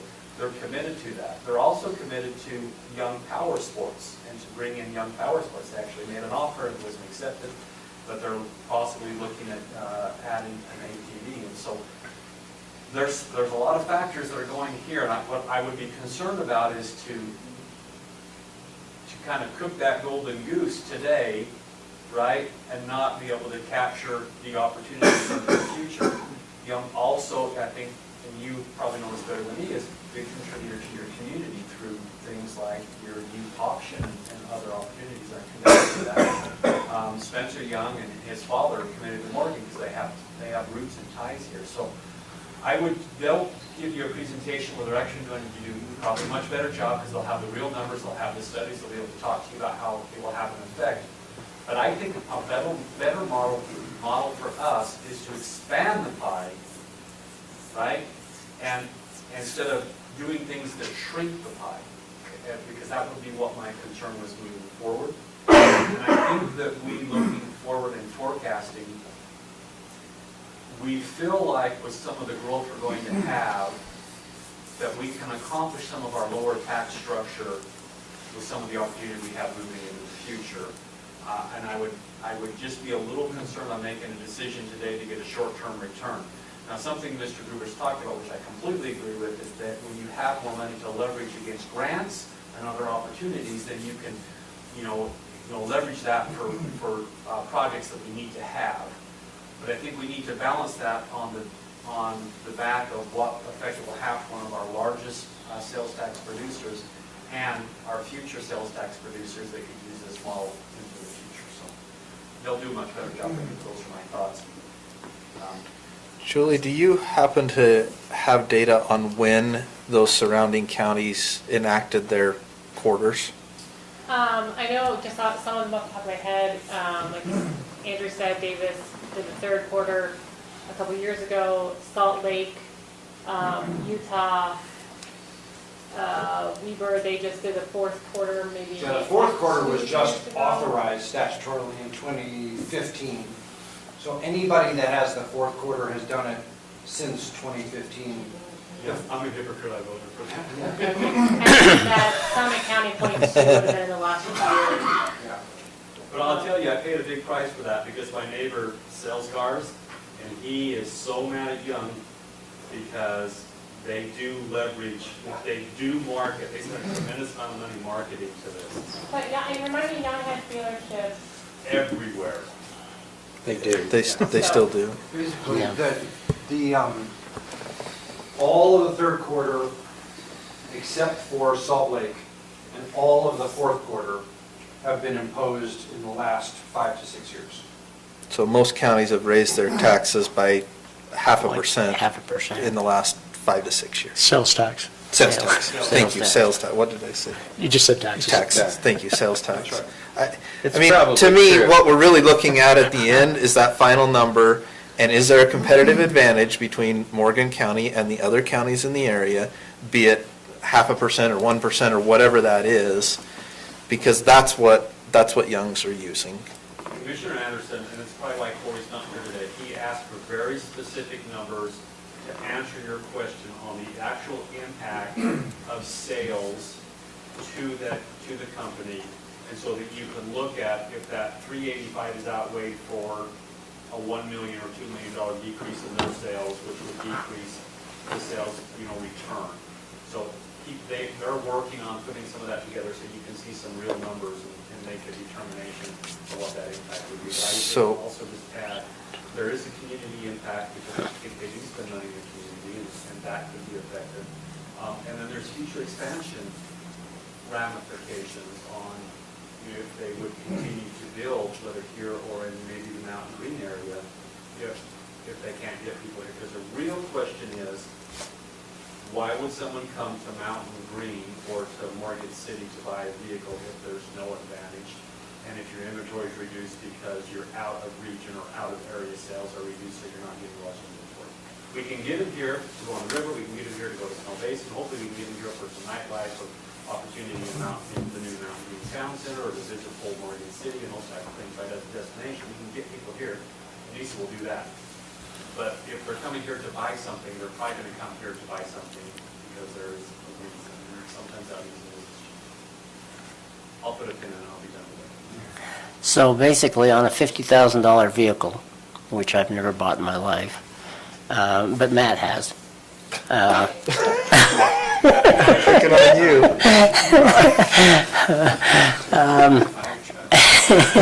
$1 million vehicle. That's only going to equal $125. Costs us that much to drive up from the other side of the valley, or us to drive down there. I don't see. That's right. That's not right. That's higher. I think that's not right. No, that, I A think quarter that of a actually- It says percent. $1,250. No, it's No. a quarter of a percent. a quarter of 1%. Quarter of Yeah, 1%. he's right. So it's $125 On 50,000? on Yeah. 50,000. And so if they built their whole model based upon that, then they can bring their, I mean, I'm willing to listen to it, but the way gas prices are going, they're gonna spend more in It's gas than they are to because it's- spend in our yeah, sales tax. 0.0025. Is it 0025? Yeah. So, so everybody has enacted that third and fourth quarter, except for us and Box Elder Yeah, and Wasatch. and Wasatch. So to me, also, I think the data that I would be interested in looking at from the dealership is how their sales changed from last year, 2019 to 2020. I know COVID probably threw a hitch in that, but Morgan City enacted that first quarter. Well, maybe it's not the first quarter. I don't know which Yeah, one it it's the was, first but, quarter. okay, the first quarter. I think they started closing. So that did affect the dealership. Their sales tax did go up that 0.25%. We talked about this a year ago as a council, a little over a year ago, and the exact argument that you just made was brought to us. At that time, the number they gave us was $500. We can't get somebody to come up here for less than $500. But Morgan City enacted it on their own separately. So I would be interested to see how that affected it, because that's real data, right? We know, did the 0.25% affect their sales or not? It should show us. I know that they did mention they had spent about $20,000 just in marketing alone. Their marketing alone on the Wasatch front had the exact numbers of the sales tax collection. And because of that increase, they had to pull out billboards and everything in the whole design. That may be true, but the number went up on the billboard. Yeah, he can answer that, because he actually talked a little bit about that to me, Commissioner Anderson, specific to what they did. There were some other factors that affected the profit margin at that time, and he'll talk to all this. Yeah, and maybe it's not a fair comparison because of all the other factors. So but- these are county taxes that the county can impose. Yes. Other than that last column that Julie has on here, that last column includes all taxing Yeah. entities, including the state. But everything else short of that is just the county imposed, well, or the city here for Morgan, local option sales taxes. But then the last column adds in all of the taxing entities. State, ramp, all of the other. Right, for the aggregate sales tax rate. So when they did the first quarter, So before they did the first quarter, the whole county was 6.2%. right, And then they imposed is the that. first quarter only enacted by cities, I guess is the No, it question. depends on, so if you go back to, how much this thing was working. Oh, is that you or me? Oh, haha, okay. Okay, so the other button doesn't seem to work. Oh, wait, here we go. So, haha, it was too fast. Okay, can you just, okay, stop. So you can,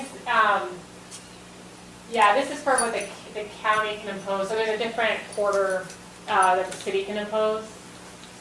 Were you, oh yeah, so here, and it might be small for you to read, but this 2213 is one tax that the counties can impose, and then the city imposes 2215, which is specific to the city or town.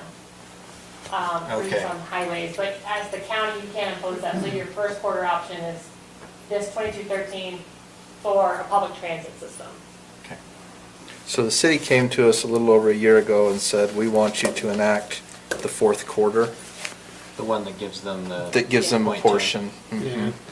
And we declined at the time, and that's when they moved forward with the first quarter. If we had done it at that point, it would still be, it'd be 6.25. 25s or versus...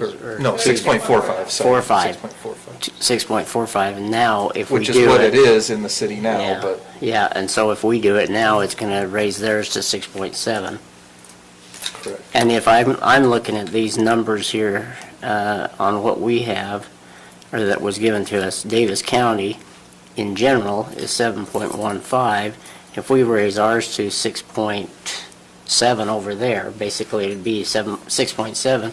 That's still less. That's still, they can go and, they can come up with a marketing ploy of some sort if we decide to do it, to get people to come up here, because Weaver County is 7.25. And those are our two surrounding areas. Yeah, the 7.25 is probably on the, in Huntsville area, like on the Wasatch back, but on the Wasatch front, it's a 7 point, it's higher than the 7.25 that varies by city. On Commissioner Fackel's point, if it's about 60 vehicles, and again, I don't know the numbers, it'll be interesting to see what Young says, but if it's 60 vehicles a month, for the $125 per 50,000, that equals 90 grand a year. So that'd be $90,000 out of the 318,000 would be coming from the dealership, if those are the numbers. But I think that a key also is just having them come in and say, okay, what do this mean? You don't need to make a What are the decision numbers? tonight. There's no Yeah. reason to. No, I absolutely want to hear what they have to Yeah, say. I do Yep. too. Yeah, because I don't want to stifle economic development in the county at all. And, you know, yeah, lower sales tax is great, but we got to be able to pay for some of that stuff that's coming in. And I am still of the opinion I don't want to raise property taxes. So if we can increase sales tax, I'd rather have that than increasing property taxes. I think that's why our study was to bring in, because I agree with you, we don't want to increase property taxes, and we also don't want to necessarily increase sales taxes, so I think we need to increase more sales tax contributors. Right, that would be nice. Expansion on the dealership and bringing in other businesses that contribute to sales tax collection. And that's the biggest question is how are we going to get those businesses to be here? And that's the question. And I'm not willing to pay more property taxes. I don't mind paying the extra sales tax because that's not that much, $125. But if I spend $50,000 a year, but I mean, $125 is nothing. Heck, I spent that at Kavanaugh's once every quarter. Well, and another side of the coin might be bringing in our Public Works Director to see how many calls he gets on a weekly basis of roads and infrastructure that is not up, you know, just as people complaining about that. Because I think we got to realize the flip side is we will never have enough monies to get our roads to where they need to be. We just don't. We just don't get enough from B&C funds. So I think it'll be interesting also to hear from our Public Works Director to say, hey, I'm getting 10 to 20 calls a week on different areas of roads we need to upgrade. We just don't have the funds currently to do it. Well, I mean, he's been in here before and said the amount we need to spend is $600,000 a year to keep it what we have, which we don't get from B&C road funds. We have Right. And then we've got to look at, you know, taking care of or maintaining trails that are currently in our county, and any future trails, we've got to maintain them too. So this could be a avenue for us to be able to get those, to have that. That's just my opinion, so. You need to open your donut shop in the two buildings across You the know, street. here I go to Gosner's Cheese. I spend money outside this county. My favorite places is Fat Boys, that's why. Donut shop from the beginning, and, you know, hey, Kavanaugh's once every 6 months or so, you know. Yeah, we lost Spring Chicken Inn, I can't do anything now.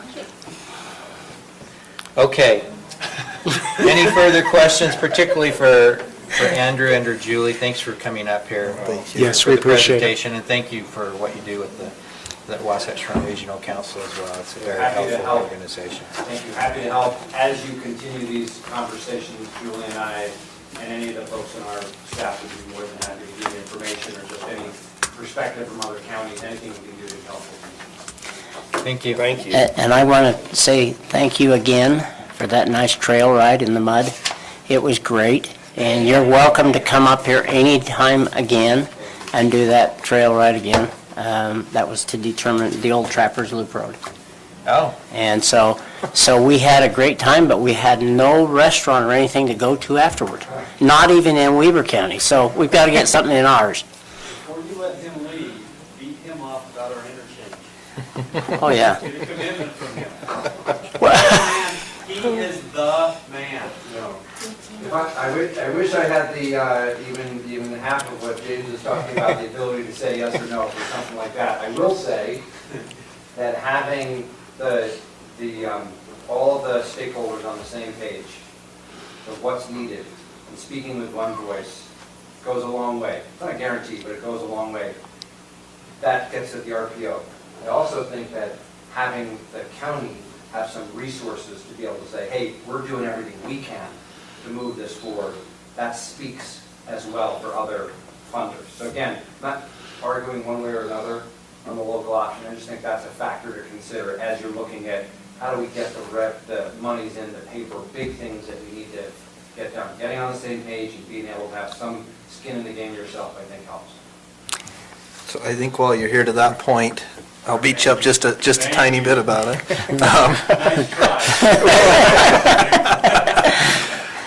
I think it'll be helpful for you to at least get a nod from the head from the commissioners here that we all are in support of the interchange. Oh, I know. I didn't mean to apply. No, totally I don't mean that at all. Yeah. Just in the past, that hasn't always been the case. So I want you to at least get to see us all go, yes, we're in support of it. And then the second part of that is from an economic development standpoint, we see it as a vital piece for that end of the county. We know that we don't compete when it comes to the UDOT prioritization schedule or whatever you want to call it. We don't have the traffic counts. We don't have the maybe rooftops that it services when you compare it with a project along the Wasatch Front. We realize that. To us, it's a big deal. So that's why we're pushing it so hard, and we'll keep beating you and your team up a little bit about it, as well as our legislators and others. But And if it doesn't happen soon, tell Brad and Stuart I'll bring out pictures that I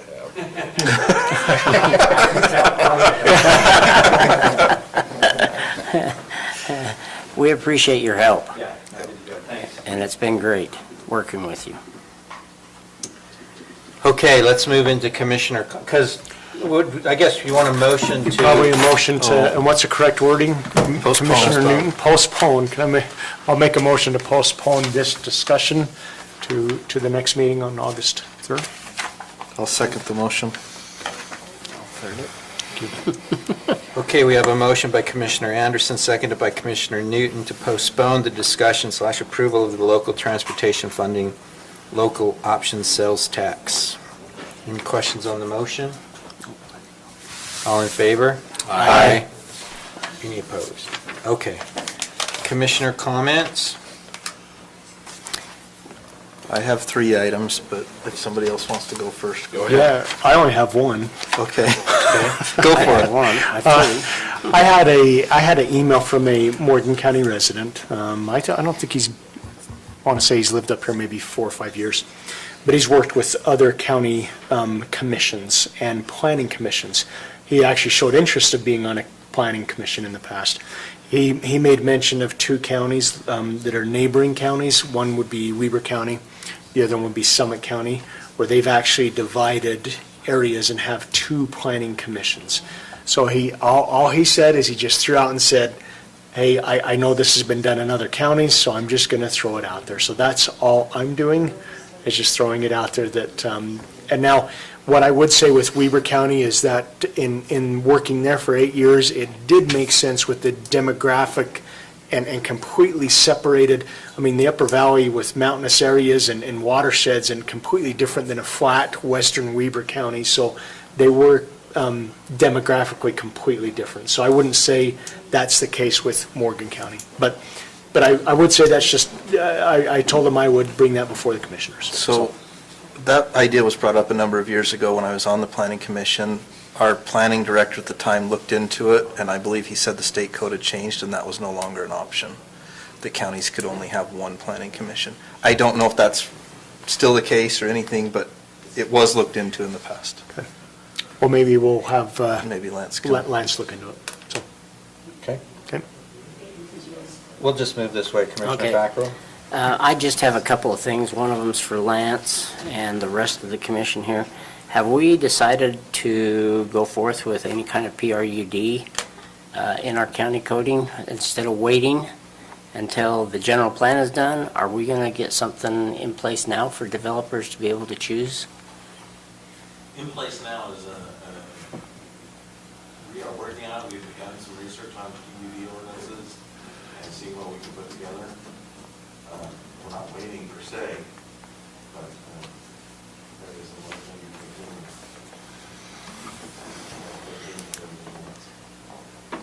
can do. So the staff, I think, is researching in hopes of developing a draft for consideration by the Planning Commission. We would have a Planning Commission hearing, public hearing, at least one, and then they would make a recommendation, and then we would get it. So I think what Lance is saying, they're working on it, but... Okay, because I just heard a rumor the other day that we're holding off until the general plan gets done, and I'm just wondering, are we holding off on everything? Because if that's the case, let's put a moratorium on growth. I just vote not to do that. Well, I know, I'm saying that too. I say let's not do that. I think they're two separate tracks, right? Yes. But the amount of time spent is probably affected by the fact that they're also working on a general plan update. Okay, all right. And that it's important to point out that how do we update our zoning and our PUD ordinance if we don't have our general plan that directs what our goals and wishes are? What is the vision for the county? Do we really want to have a vision for a cluster? Because I keep hearing from some people, we just don't want anything. Right. And so we've got to work through that and get everybody on board on Our a plan. general plan vision, and then we can start doing ordinance updates. And we're not holding off on the PUD, but we are holding off, once we get the general plan done, that's a good opportunity to go back and revisit the entire zoning ordinance, which would be a whole other process, but we're not holding off on that specific one, though. Okay, I'd just like to see us have an option in there for people to get it.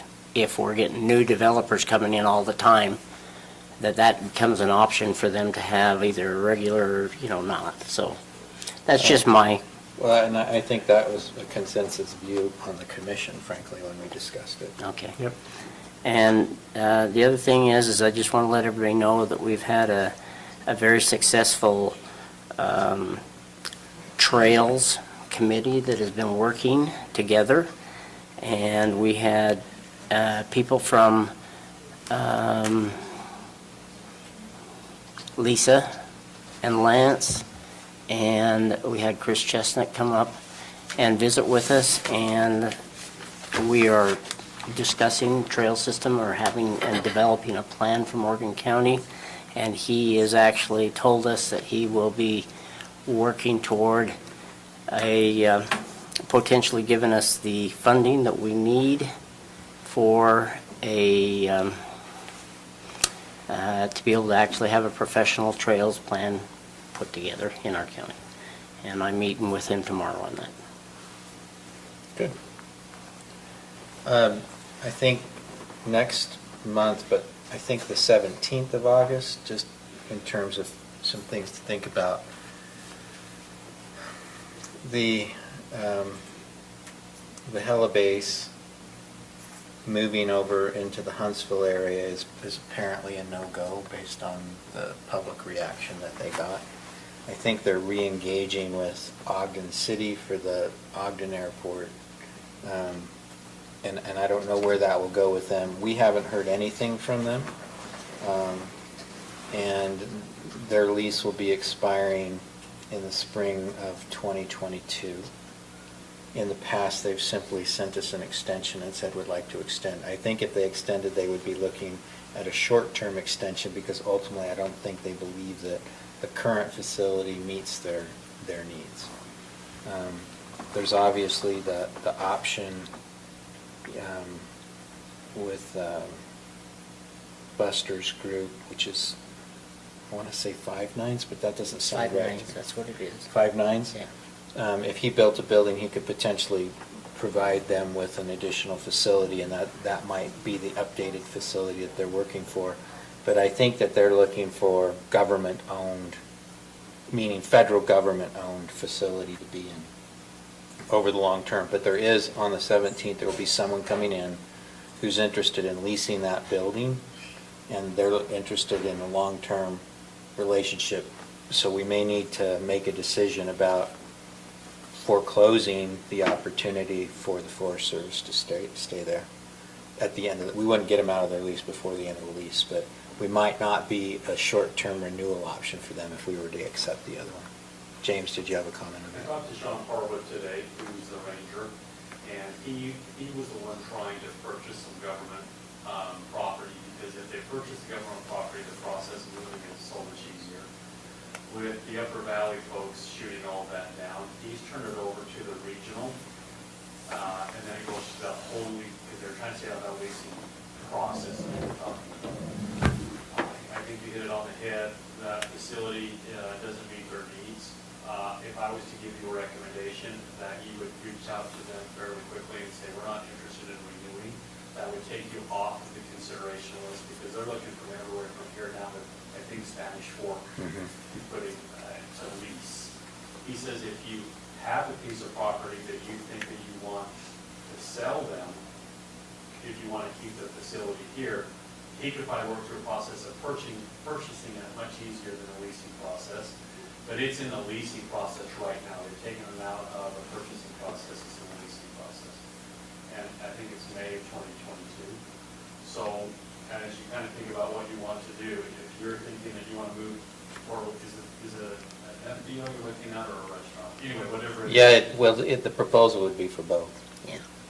I would suggest you get a hold of them ASAP and say, we're not interested in renewing the lease. I don't think that would break their heart. Sean was like, we really don't want to be there because it doesn't meet our needs. We got to give those guys a good facility.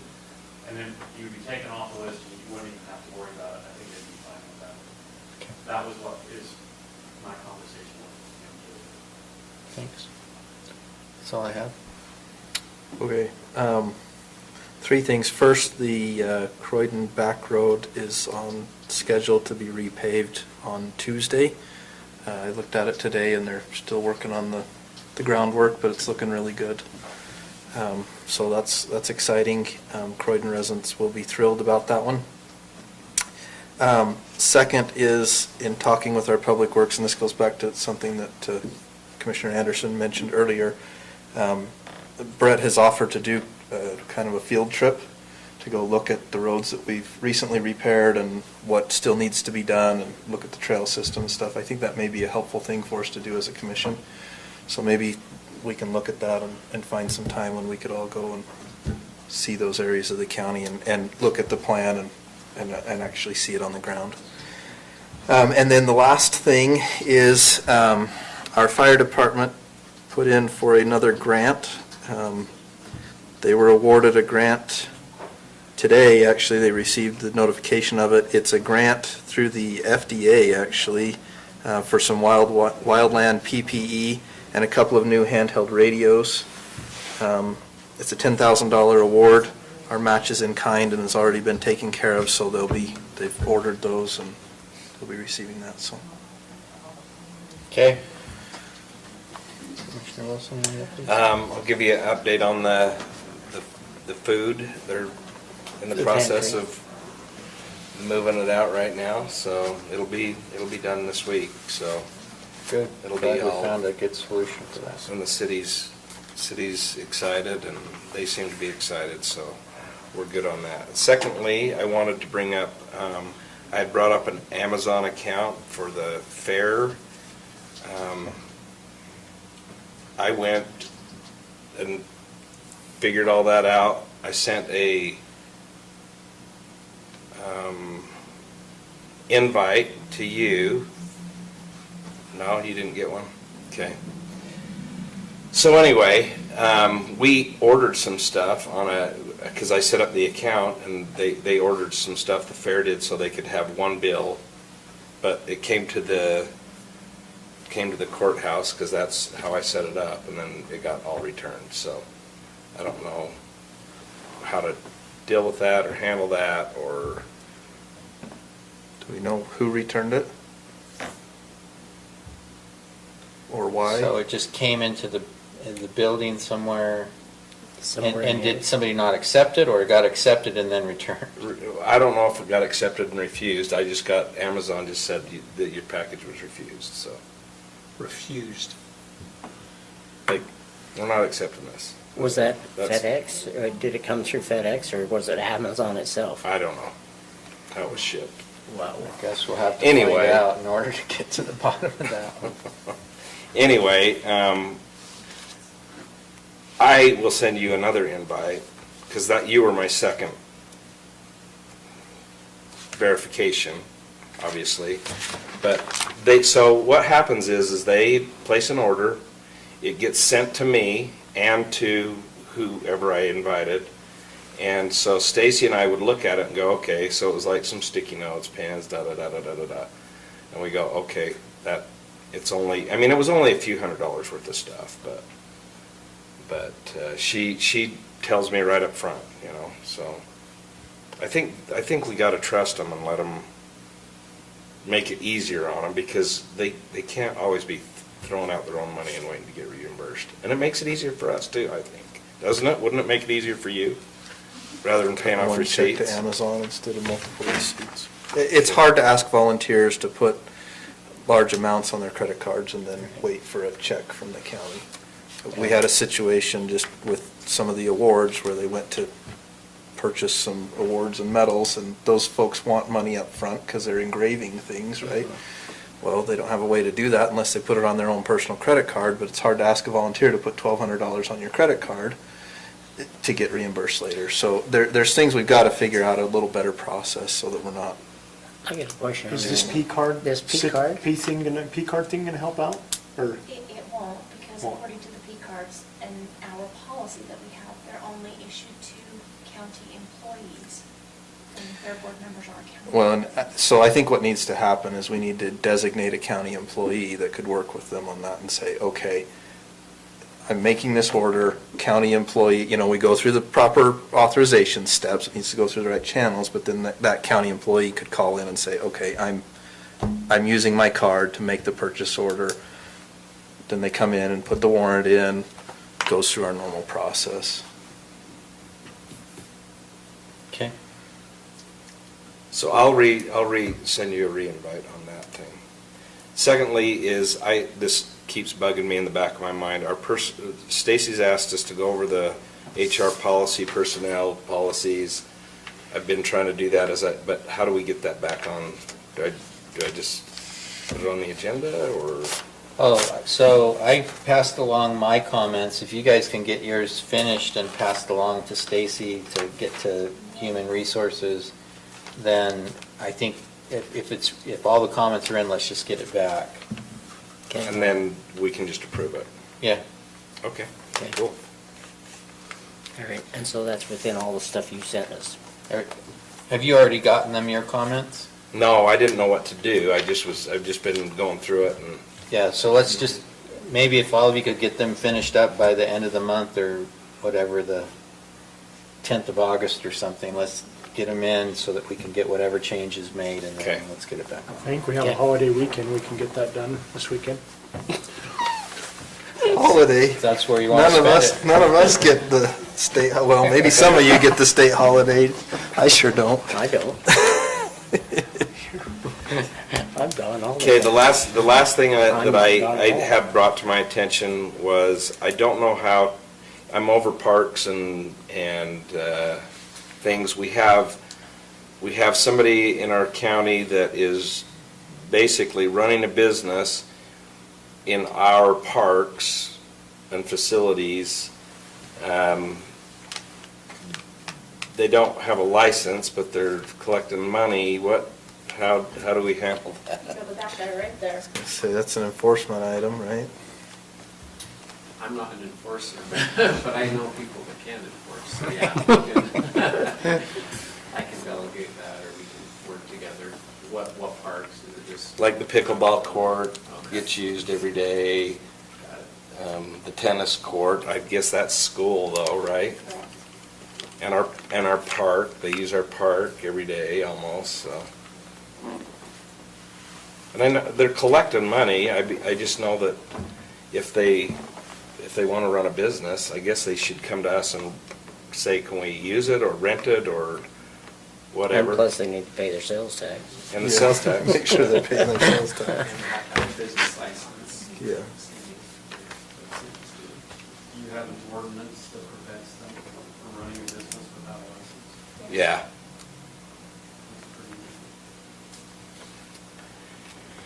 I thought that was the last thing. One more thing.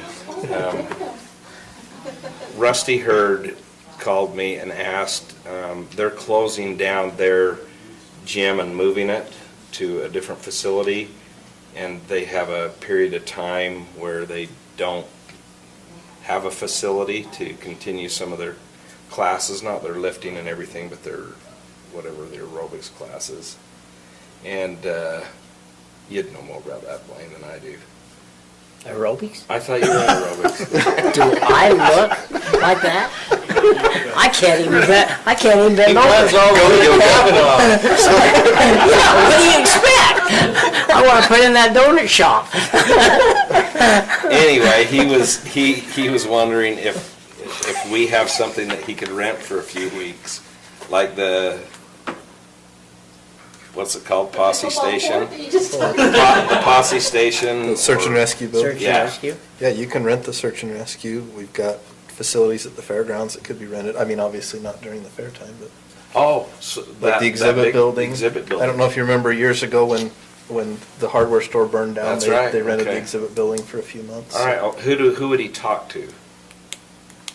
The extension service is the one that schedules it. Well, they schedule the fairgrounds. They don't schedule the search and rescue building. do they? Right, but they schedule the fairgrounds. But that's a daily rate That's too. an That, event. they could probably come and negotiate a monthly rate or a weekly So would they rate with just us. present that to us? I would think so, because we don't have a system in place to do it Okay, otherwise. all right. Okay, that's it, I think. Okay. Did you have another comment, or was that specific to something? Well, again, I love you guys, but I'm wondering, Matt had a specific question about purchasing, and then you think Mike had an idea about putting somebody in charge of all work through, who's gonna follow up to designate who that person is and create a policy or whatever, moving forward, so that you don't come to the next meeting with the same purchasing issues. Question? Yeah. So is there somebody gonna receive an assignment, somebody gonna work with Stacy on the purchasing, the person who that employee may be? I'm just giving you suggestions. so that- No, I think that's a great suggestion. I think we need to do that more often. Give assignment, Action items. You're the boss. Give the assignment. Not the boss. You're the bishop. I just take. I just receive motions and call for a vote. So, I thought. I'm over purchasing, so I was just gonna handle it, but No, that sounds great to me. That's what I thought was happening anyway, in terms of what you were talking about with Stacy, that was going to be put in place. Now, that's for the fair, and I guess the rodeo, but do we need that for multiple committees?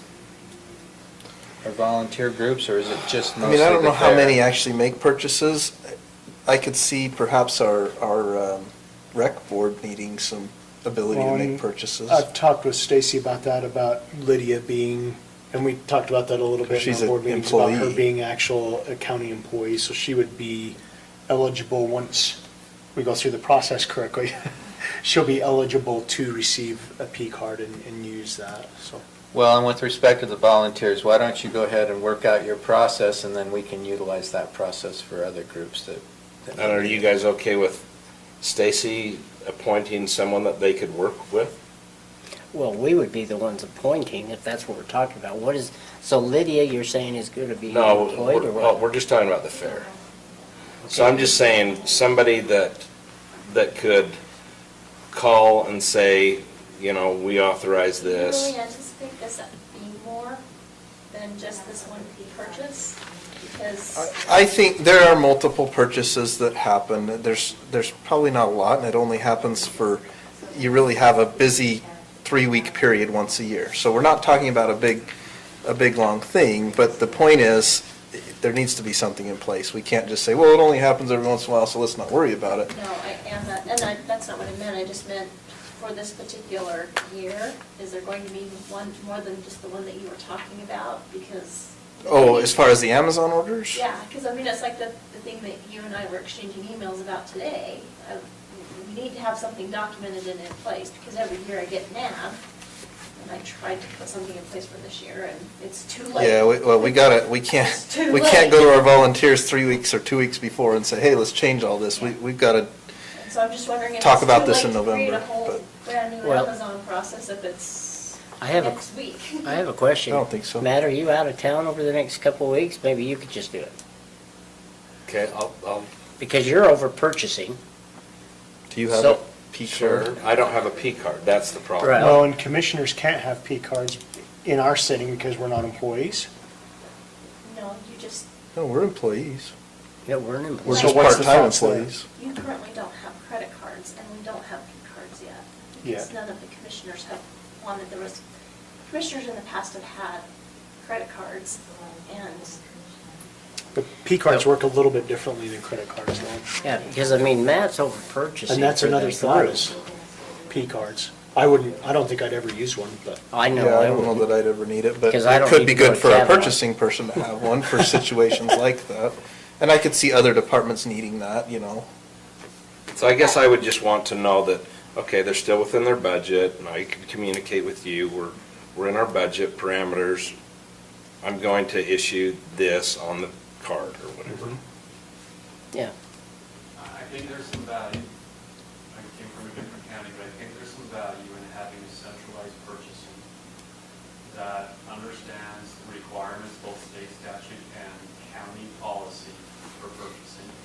I think that there may be a lack of controls for purchasing because it's eeny, meeny, miny, moe on purchasing, and now you're even talking about having volunteers do some purchasing, and you're putting a commissioner, in my personal opinion, in a very unattainable position, now having him kind of a purchasing agent for volunteers, because we all know that can go sideways in any moment. I would suggest that you, over maybe a period of time, working with Stacy, figure out how you can create a purchasing person that can centralize all that. And I think it will create less liability for the commission, and it will make it much easier for Stacy and for accounting with all of your purchasing. Because I think we've had this conversation a couple of times with some concerns on purchasing. And the financial controls that you have in every other component of your county, you don't have in purchasing. So that would just be just as. Well, So we did pass that purchasing policy. Yeah, we have controls in Which place. purchasing But- policy? One But, Was that the last council, or was that? that had to be It the would, last council. yeah, it was probably a year or more ago. We haven't yeah. had any. We haven't had one. But Okay, I think we did- could add procurement to that also. I think there's both procurement and purchasing that can be equally as important depending on what we're using them for, but we don't currently have an employee that is our procurement person or purchasing person. You have an ordinance that spells out that you, the commission can designate who that purchasing agent is. In the past, it was the council administrator, and then we passed that on to the IT person, because that's where the most of it. It's up to the commission to make that appointment. Yeah, it is something to think about. And not that we don't have procedures and policies in place to I make sure think we're there's a doing it policy that correctly. talks about it, but we may not have someone designated right now. Right. But all I'm saying is, if we go back and review the policy, we may already have the mechanism in place to get it done. We just need to identify someone. Okay. So did you have something So I'll read through that our you wanted to policies. say? Okay. Purchasing policies. And that just raises another question. Does Aaron have That'd be everything helpful. he needs now to finish the audit? Yeah, I think so. Okay. I sent him, I think, everything he asked for. It took me a little longer to get it than I'd hoped, but So when do we expect to have it done so we can submit it to the state, since we're a month late? I think that before we send it to the state, we'll have a meeting with all of you and make a presentation. Because I personally would rather have it be Accept somebody in that an sits in open the meeting, and then office. it's sent to the That state. they call. Okay, so will it be done possibly this next meeting, or? Hopefully, Okay. in one of your August meetings. Okay. And so are we fined or anything when we don't have it done by the 30th? If you'll help me with that, that'd be And awesome. we're not chastised? no, we'll be Maybe a little of chastising him. that. You'll get a little card in the mail. with that. Stacy chastises us every month. Well, yeah. Okay, I'm not is there a talking motion to Stacy. adjourn? I'll move to adjourn. All in favor? Aye. No, we're not going into executive session or anything, right? Not now, but.